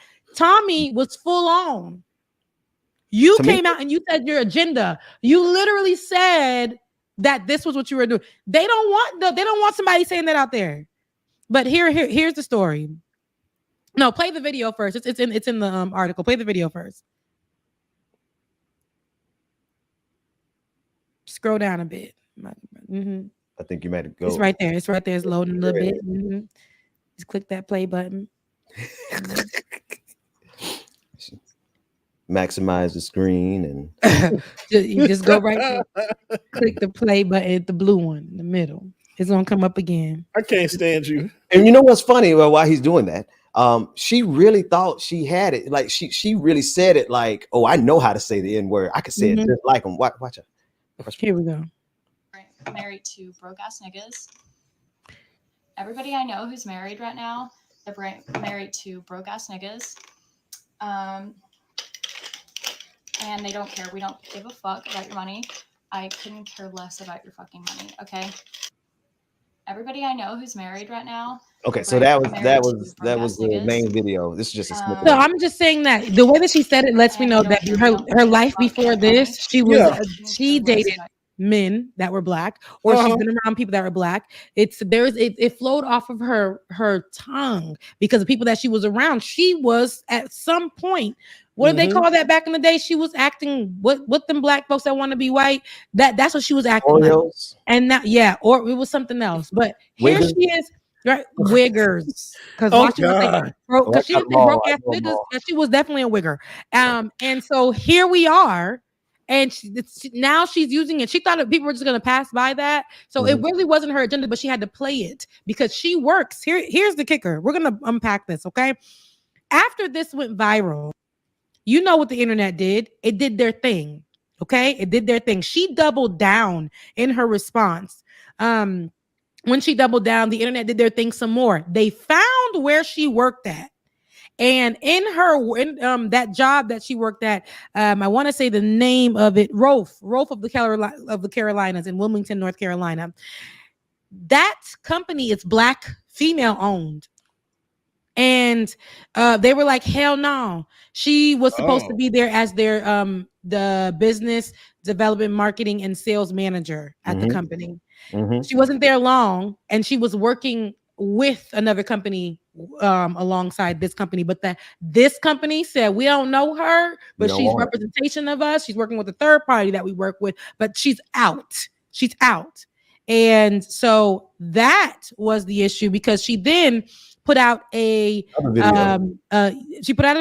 It was a response right here. But after getting fired, she said, thanks, Black community, for helping to launch my new career in conservative media.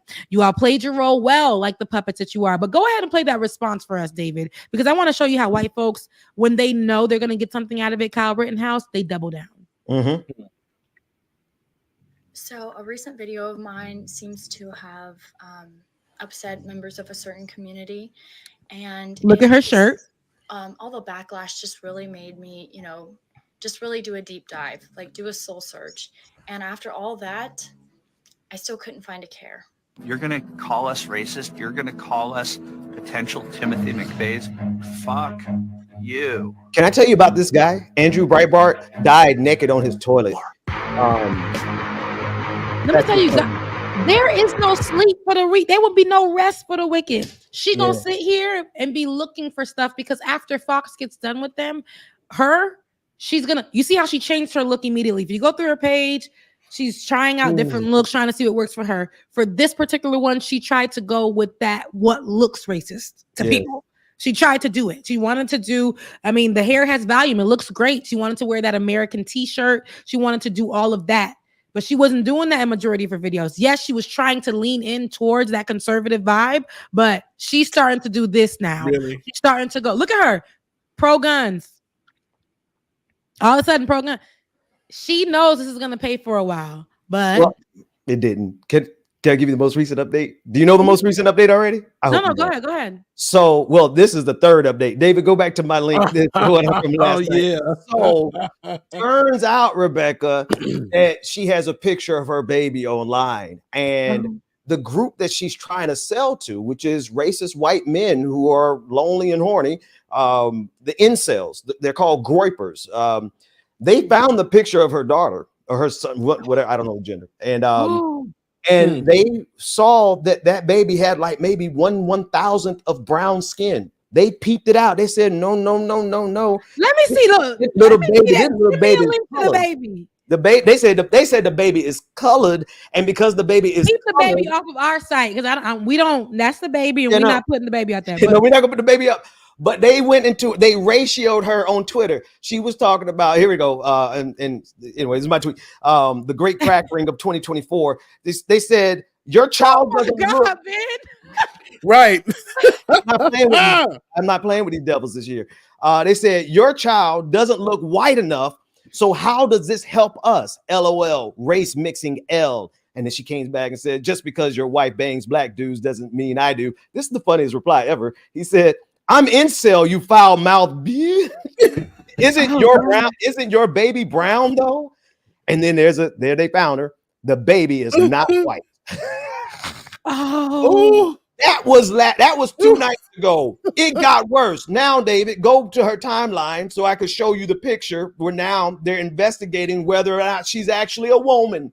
Because they say that she looks like what's her name? Sean Penn. Once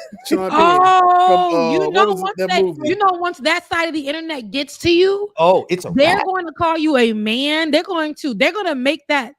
Wow. Well, now they're saying, is she really a woman? And then there was the last one, David. Then she posted this. So now when they question whether or not she's really a woman, she posts something, I guess she thought was now I'm a Cali girl. Now I'm a Valley girl. Now I'm a now look at me, because I'm actually a woman. I'm not a man like you guys said. Well, now they said this morning they call her a whore and an op. So you playing yourself, Lily. Girl, David, scroll up because she said something about the gays too. Yes, she did. Yes, At the yes, top, she at did. the top, David, you go the wrong way. David on these. Oh, this one. This is one. Oh, okay, yeah. They've compared that picture. They will find you. I ain't They trying to mess are with nobody not on the internet because y'all gonna get me. Y'all not about to get me. This is Twitter will work, baby. They will. When I tell you out every god doggone thing, Twitter will get me. She thought she had a career making money off of this exact group. This is the exact group that she's marketing to. These lonely white dudes who can't get none. She put herself out there, and then they even talked about her. What kind of tweet is this? I'm sorry, Benjamin. Did this colonizer say that I'm sorry, but black gays are more gay than white gays? Child, what black gays? Anywho, that's a whole nother conversation because white gays is gay, honey. No, but white gays are gay. Well, I don't know what you're saying when you say that. I'm just not sure. But what I do know is that a lot of white gays get their some of the lingo from black gays. From black gays. It's just, it's just a thing. It's okay. But the fact that she's saying like black gays are more gay, gay is gay. So what's the gay you're talking about? She's talking about that feminine aspect because there are men that still are masculine. Like, what is she talking about? Dumbass. Like, here I go. Wait. So while we're on the subject, but Bubba, have you seen the part where she talks about six packs being gay? Crackering. She said if you have a six pack, she literally said if you have a six pack, you're gay. Hold on a second. What? That's what she said.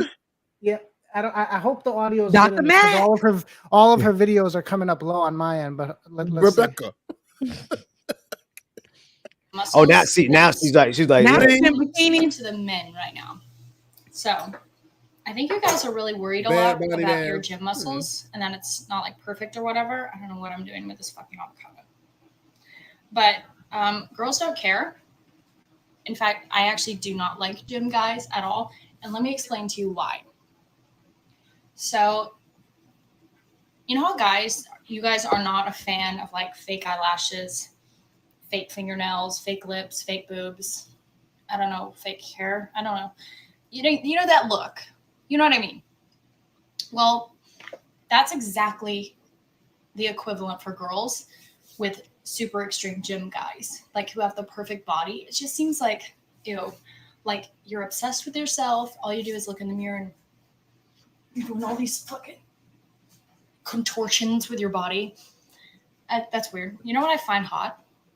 Hottest guy I've seen in the longest time is at the mechanic fixing my car. Good Lord, this man is attractive. He's got like first of all, he's got like grease on his face. He's got like real muscles from lifting tires and shit. That's what we find attractive. That's feral. That's like base animal instinct. And I'm just like, I could eat you up.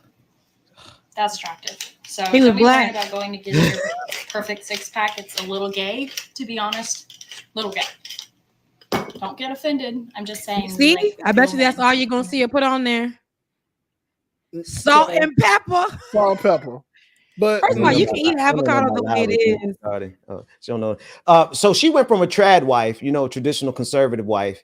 That's the whole marketing thing she started off with, and then she got into the N-word trouble, and then they start calling her a man. And now she dropped the trad wife because she doesn't want to be called a man anymore. It's not gonna last. She's gonna be one of those people. Like we have them on our side too in social media. Yeah.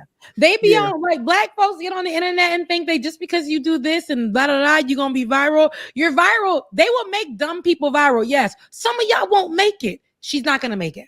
She's not, and I'm glad that she won't. Because the only reason she did this whole video was for her to be able to contort and pose like she was talking about and try to show off her body. Because why in the F are you sitting here in your kitchen in a bathing suit, cutting a damn avocado that you about to eat? Girl, she didn't even take the seeds out. What are we doing here? Did you even wash your hands? No, and she only put salt and pepper because I like to eat avocado too. I'll cut it nicely, sliced, put it in, put it in there, squeeze a little bit of lime. Might be lemon. It just depends on what I want to go for. I put a little bit of tahini in there, right? If I want to do it real nice, I put a little adobo. I don't like to use salt per se because it's I got high blood pressure. They still say that accent seasoning might give you high blood pressure, but it's a little lower than what the salt can give. And I put that up in there and I let that sit sit like that. Sometimes I get it, all mashed up together and I put it in and mixing it with a little tuna. That's if you want to be special. Make it a nice sandwich. Cut it right there diagonal and I put a place. It might toast the toast like lightly and I put it on there. See, that's that's a meal. And for that man that was fixing her car, she did describe somebody of color. Yeah. She described somebody of color. Because when y'all ever seen what she was describing in Vanilla? Because they be because they be like, you know what? It's never mind. Rebecca, I just want to just give you a real quick hack on avocado. Just use some Lowry's on that thing. You see? I got Lowry too. Just Lowry's. Listen, you're good. Yeah, but I'm Caribbean. I like the way you do it too. Lowry's on it. But the real black, the real Southern black, like I know. I ain't got no lemon. I ain't got no lime. I know Lowry's is because of a Black American, and it's good. It's in my seasoning cabinet right now. She uses it. She uses it on an avocado and tell me what you think about it. Yeah, I'll try it because I got avocado right here. It might be my little snack after the show, which we are gearing towards. But that white woman. And they don't even think she's really white because they look at her nose and say that she's some kind of ethnicity. See, 1% satisfy these women, these racist men that you're trying to cater to as a woman. I don't know why they don't get that. Mm-hmm. I'm sick of it. I'm sick of talking about it. But I do like what I see those women. She's trying to be a woman's woman, but she has this masculinity about her that she's not stepping into. It doesn't mean that she's gay or anything. People say that I'm a strong woman. The other day, some guy was telling me, like, you too strong, you too manly. You just walk. I want my woman to be soft. I'm just not that. I'm a soft woman. You guys get the softness of me all the time. But if you got to get that other side to me, that's okay too. I'm Rebecca. I'm gonna be all those things. My voice is a little deep, but don't get it mixed with being a man because I'm not. But I say all that to say, so the women who are in the NBA right now, the WNBA girls, who they always want to try to say, oh, that's a man, da, da, da, da. The way they've been coming out these locker rooms, however they want to. Oh, Jesus. But the way that the girls, I know sometimes their feet is hurting too, but they coming out there and they're showing, even though like it's not as big as when the guys do it in the NBA, but the girls are treating it as if, oh, you're going to get this look. I'm going to dress. I'm not going to just be walking in here, but I'm going to dress. I'm going to be coming in however I want to look, whether it's a nice tracksuit, my hair is going to be laid. And it's going to be the things that white woman identified in her video, the long lashes, the, might be a wig on that person's head. It might be a nice wrap on that natural girl's head. She might be coming out with her curls. I love that the women that we're seeing, not only are they coming out like that, they're playing even harder on the court. The conversations that we've seen, because it might be white-centered because they try to make it like that. Reverse racism. Caitlin Clarke is a great player. We can say that she is, and we can say that Angel Reese is as well as the other women who are playing right now, who are not rookies, who are in their second year of playing. Like all the women right now have been doing this. The ones that have been doing this for years, the ones that are sitting down who used to play, who are sitting down having conversations with Shannon Sharp and Stephen A. Smith. Okay. Those people. And you know what? I know you got to go by my white brother, but I actually, before y'all leave, I need to have this conversation. I need you to grab my white brother. I need you to grab Stephen A. Smith, Shannon Sharp, having the conversation recently about the WNBA with yet another WNBA commentator who actually used to play. And how he speaks to these women. One of them in particular, there was one that started off with him saying to a woman, like, yelling at her. Her last name is McNutt, but her first name, I cannot remember it. But she's a commentator. Yes, it was. And you guys are children and grow up. But that's how I remember that. That's all me today. I'm proud right now. I mean, because I was part of it. When I heard the name, I was like, okay. What's the last name again, Rebecca? Never heard a name like that before in my life. All right. Okay, I'm done. I'm sorry. Happy Pride, everybody. Let me find the video of Stephen A. Smith, Shannon Sharp. Okay. What is it? Monica McNutt. Somebody said it in the chat. Yeah. That's it. Okay. My parents for real. And I'm not even going to play the most I would be recent. mad at my parents. The alliteration is what does it. She's probably. Let me stop because I'm gonna hate myself for doing that. Yeah, let me stop. Look at me trying to get up here. So she went to go speak on about the situation on that white man show. She went on a few shows, but she went to go speak on that white man's nightly show. The one that dated that the black woman. Look, here I go, because I'm hold on now. You're my Bill Maher? Mm-hmm. Okay. I'm sorry, y'all. I didn't know that we were going to take it there, but you guys brought it to my attention. I found the video. Here we go. Here you go. I dropped this link. Scroll down. It's at the bottom. So what I want to just identify here is that conversations with Stephen A. Smith, Shannon Sharp, Nah, Stephen A. No, Stephen. You with Stephen A. literally saying, you don't know anything. I got you a job and you're gonna be nothing in your life. The WNBA, like yelling at women on air. Oh, really? You guys gotta see this. But he didn't say it to this particular woman. To this particular woman, she got him together during the interview. She stated, Monica McNutt, right? Monica McNutt. She stated in the interview that, hey, Stephen, before Caitlyn, before it was like kind of like Angel Reese and other people have been, the WNBA has been doing this thing. It's just that you haven't been covering it when you could have. And he basically was like, what are you talking about? I've been covering this. I've been, whatever.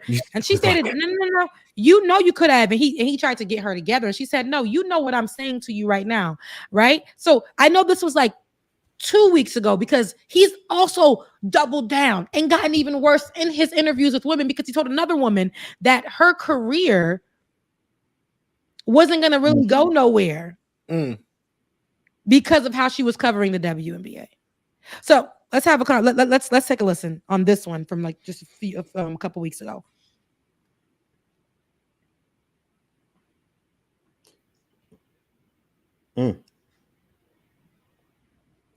Is there sound? Don't look like they want to give us a sound. Of course. Look at the faces here. Look. And then this white woman in the middle.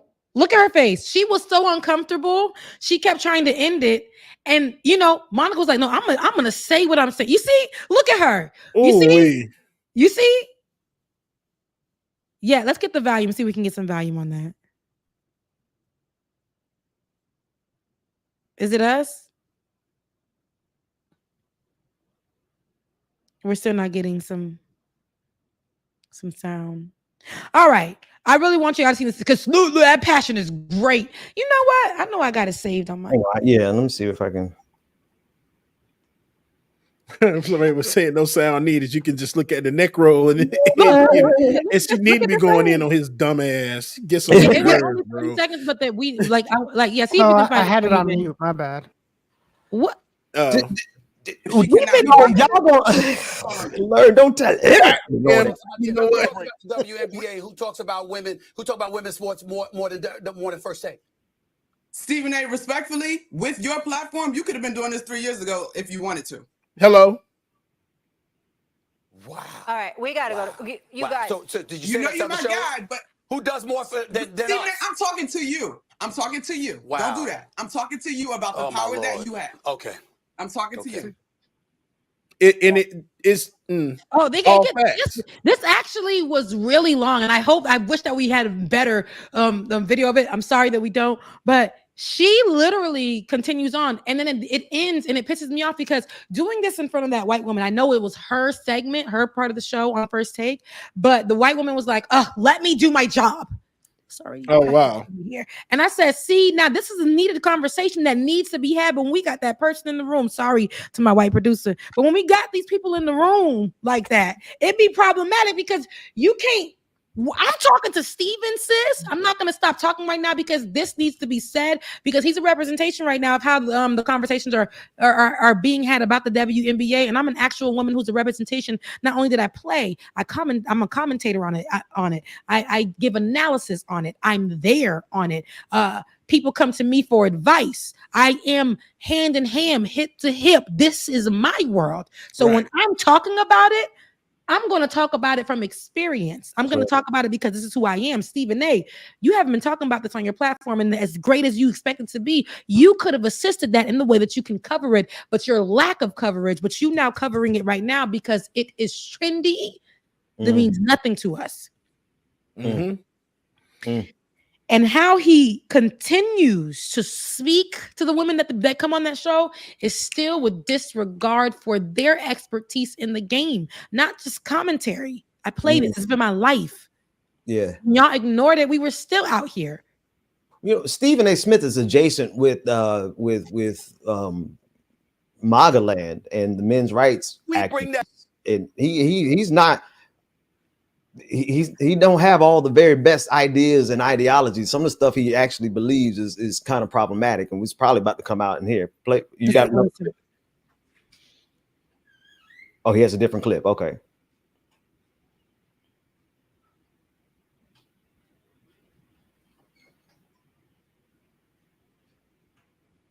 Talking about them maximizing their great potential. And because we bring that up and talk about what potentially might get in their way, which we do to men all the time, now we got to sit up here and watch every syllable. I resent that, and I'll leave it. All right, so let me. I know we got to go to break.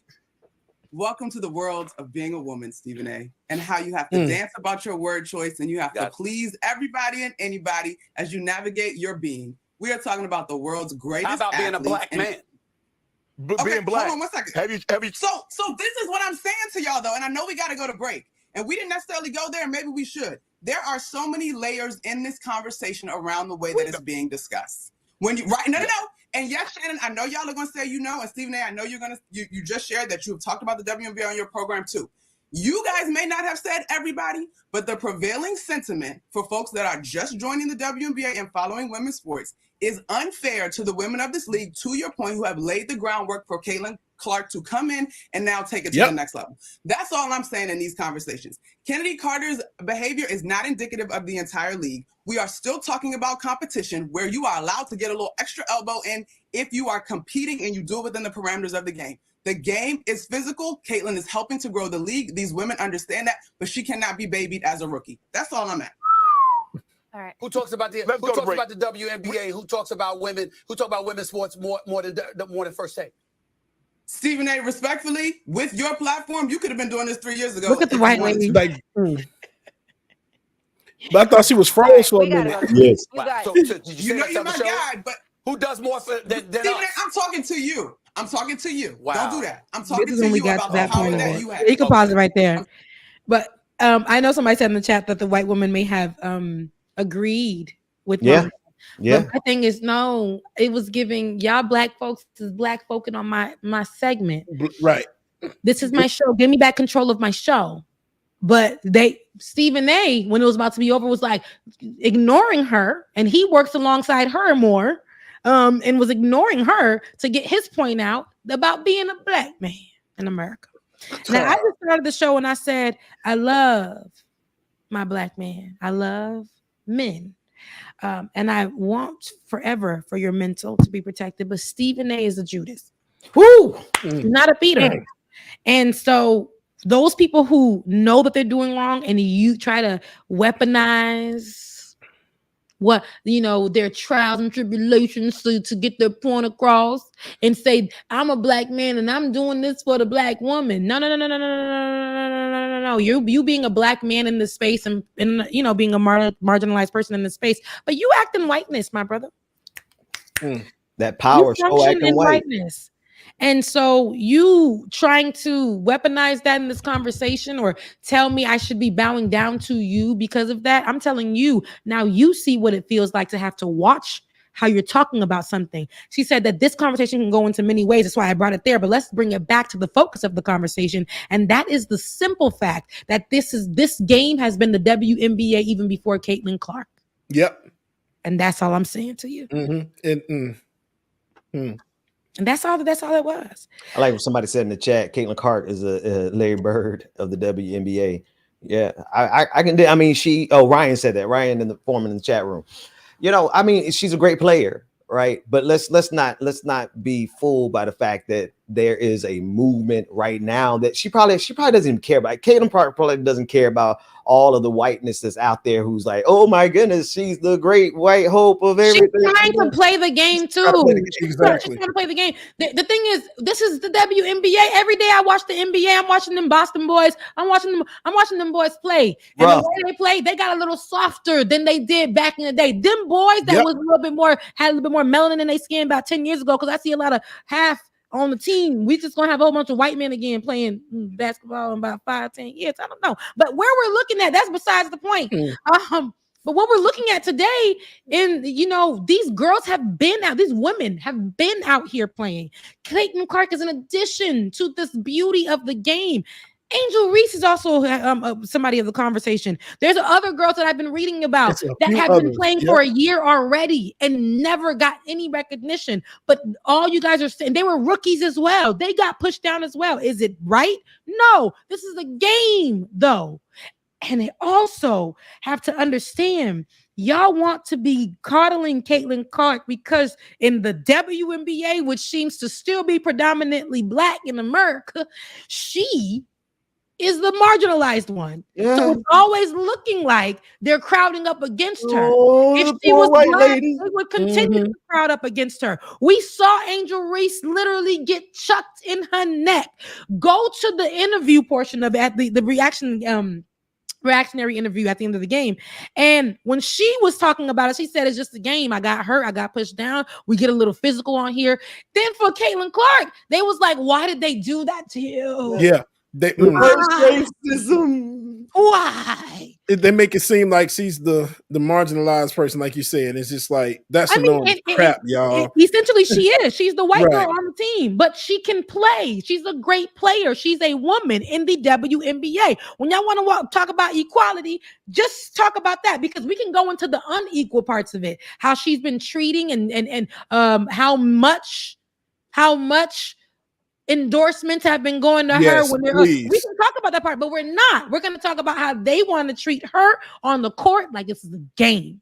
You a good ass player, and so am I. So that the best person, right? That's why is she like I haven't watched enough of her to actually distinguish her skill above anyone else. Is she that measures of order better than other people? She's really good. Like Caitlin Clarke is a great player. I've watched her games, and when I tell you she can ball her ass off, but there are others that are maybe equally or better than her that's not getting that same attention or that spotlight. Okay, Angel Reese. So if it's not the 1 cent that I know everyone hates when I give. Oh boy, yes, go ahead. I feel like see. I know that look, Rebecca. I know the look. This is like when I wanted Olay to come on. Please tell us what do you have to say, white man? Go. So I feel like honestly, and I'm not a sports person, but I feel like she got the spotlight and everyone started to blow up around the WNBA, even though the WNBA has been here. It's not new. It hasn't gotten the attention it deserved until the white girl got spotlight. And I don't know whether she appreciates the commentary or not around her. I know she's claimed that she doesn't care about any of this stuff. I feel like it's a conversation that everyone's like, why is the WNBA only now getting its attention because of a white person? Yep. And I feel like that's valid. I feel like, like it shouldn't take a white person to give a sport attention. And you know what's not here's why I would make the distinction between what they said in the chat comparing her to Larry Bird.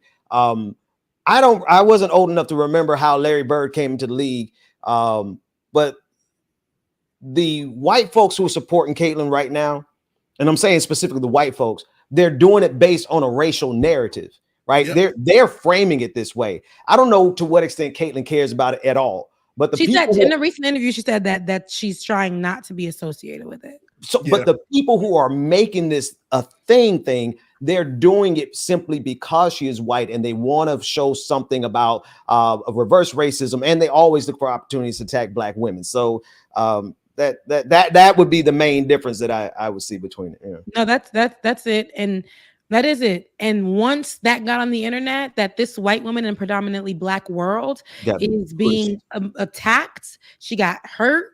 But she was just talking junk to her, opposition, which is what people do. And it was so bad that the op threw her down because that's what people do in sport. Is it right? No, they can play dirty. So then what happens is the ref that comes in there either calls it or not, and we got a game now. Because now they like, this is what we're talking about basketball here. Where women that are over 6 damn foot tall.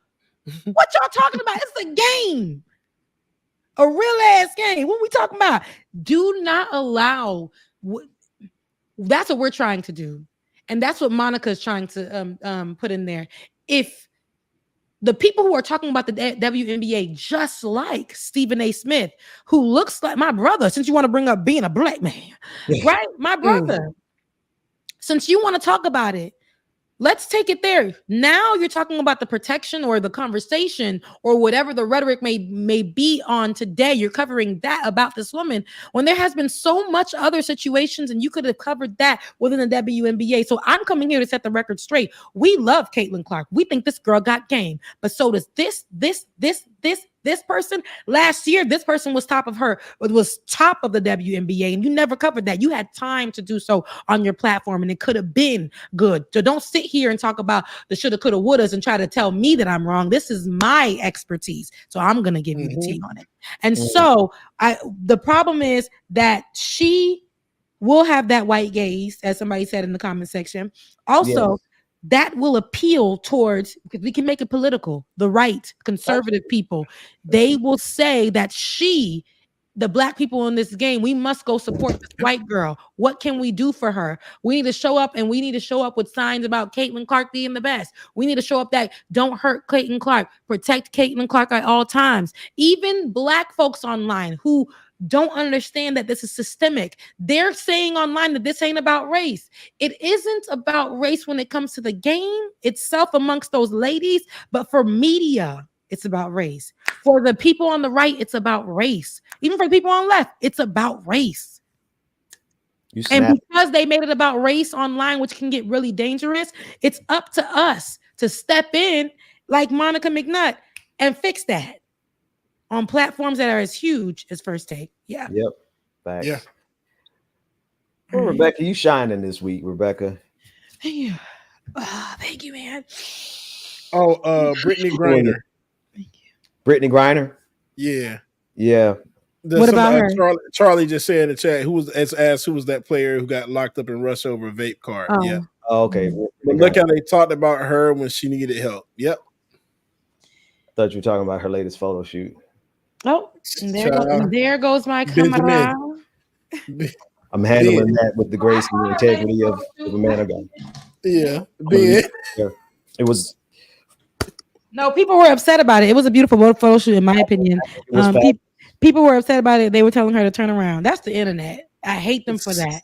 They were telling her to turn around so you can see her chest. Okay. They took it there. Yeah. Oh, they were being nasty on the internet. I just thought it was a great photo shoot. I thought it was great. I'm always, and I hate this about me. See, this is the systemic part of my mind. I'm always shocked at her voice. I'm like, whoever worked with her on her voice was really good. Like help or her, whatever. I think she identifies as him now. Him. So whoever worked with him on his voice, whoever worked with them. Yeah. See, get me right. On their voice, did a great job, because that is, I mean, talking to their voice on the phone, it's over for everybody. Oh, for everybody, bro. It's over for everybody. But people are mad. They're so upset online about that, though, about their voice, about how they present, about all of those type of things. They're upset. So I think it was fine. They're living their life, and Brittany's living their life. And I think that at this point, either you can agree or disagree. Scroll past it. Okay. Get away from it. Yeah. Shout out to Tokyo Hans for the super chats from Japan. Yeah. Yes. Oh, and I apologize, Tokyo. I know that you say you can't use Cash App. That's Japanese coins. Okay. I think they call them yens. Is it yen? Is it yen? Yens. Because I was trying to figure out what that was the other day. Yens. Okay. Yen. I want to go to Tokyo so bad though, and not Tokyo Valentino for y'all nasties. But Tokyo. See, I don't even know. I don't know what is Tokyo Valentino. A perfume? Yeah. I'm not looking it up. I just assumed the word. I have no idea what it is, but when I know James enough to know when he says stuff like that. Just look it up, Becca. Don't Google that, Becca. I don't think that will work out too well if we try to Google that. Go ahead. Well, I'm not Googling it because I'm saved. We're at the end of the show. And I just wanted to say thanks again for all the love for everybody who has been working with your girl, loving on your girl. Thank you so much. If you can, so I can get this electricity bill paid and the light bill paid and all the things as I'm going through this transition of becoming a full-time YouTuber, right? If we can, please, y'all, Cash App Becca's Voice. Thank you guys for sending the super chats. I just can't get them for a month. So if you can, Cash App Becca's Voice, also on PayPal, RebeccaZor@gmail.com. It would be greatly appreciated. We just got to keep me in a roof just a little bit longer while I figure out some things. All right. But in the meantime, y'all, I really, really appreciate the love. I really, really appreciate it. And I'm going to be celebrating quietly in my house as I clean this house up. It's a mess. So while I clean this place up, look, ain't even paid up, but it's mine. That's all that matters. They ain't even paid up yet. They're going to be at the door at any time. But God. So if y'all can, please, to make sure that I'm here on next Saturday and not at the side of the road, please, Becca's Voice on Cash App and RebeccaZor@gmail.com.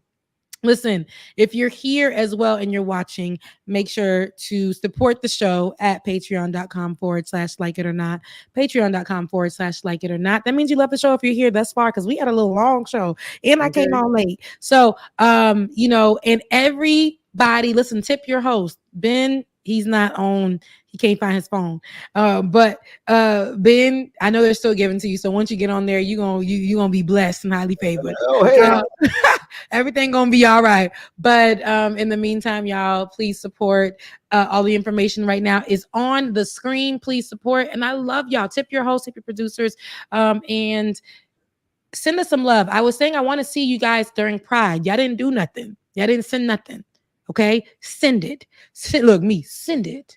I'm not playing with you. Send the Pride stuff. I want to see what y'all looking like, where y'all going.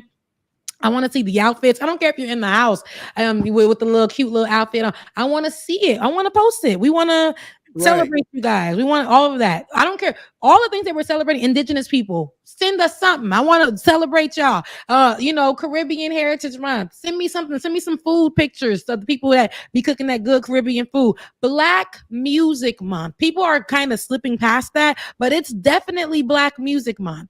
Okay. And a lot Black music done made and shaped and did what it needed to do for a lot of people. Elvis would not be Elvis if he didn't steal. Come on. Black music. That part. Country wouldn't be what it is if they didn't steal. Black music. Because I love me a good country song, whether it's from a white person or a Black person, but it wouldn't be a genre if it wasn't for Black music. So we don't have access to Rebecca and James' YouTube chats, so you can send it to likeitoronotshow@gmail.com. Likeitoronotshow@gmail.com. Send all the pictures to Like It or Not Show. I didn't even know we have that at gmail.com. Likeitoronotshow@gmail.com. I don't want to hold y'all. Go ahead, Bubba. And then as I say, also send me your coming out stories. I want to do a show on that one day as well, too, where I can share y'all coming out story, because I know how my coming out was. I want to hear how everybody else's was too. Send that to the email as well, too. That's good. Oh, that's I watch that. Okay. I like that. Because I like to know. Because look, to be in people's business. That's what I want to know. Right, so, and what your mama said? Exactly. Because when I tell you, my daddy blew my spot up. All my spot. He done told my mom, like, I thought I saw Bubba at the gay club. Like, what she was doing down there? The whole story. I love to get into it. How was your dad down there? Was he watching you? Was he following you? Okay. But just know that Daddy was down there being somewhere he wasn't supposed to be, like he worked in the area. But it was just one night I happened to be out and to get out the car, I'm just like, I feel my daddy like so much. Because you know the spirit of the parents somewhere around here. Of the family. And I looked around, I seen some Black man running up the hill.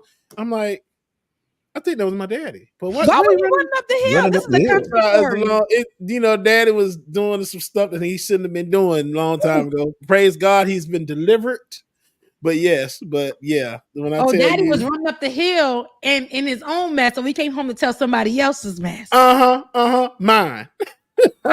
So when I told my mama, she's just like, "Oh yeah, I already know. Your daddy said he saw you outside the club one day." That sounds like Really, a Daddy? heck of a story, man. Man, what? Because It's funny. that's all right, because Mama Gwen is still together with Brother Williams. Okay, And we exactly. it's all right.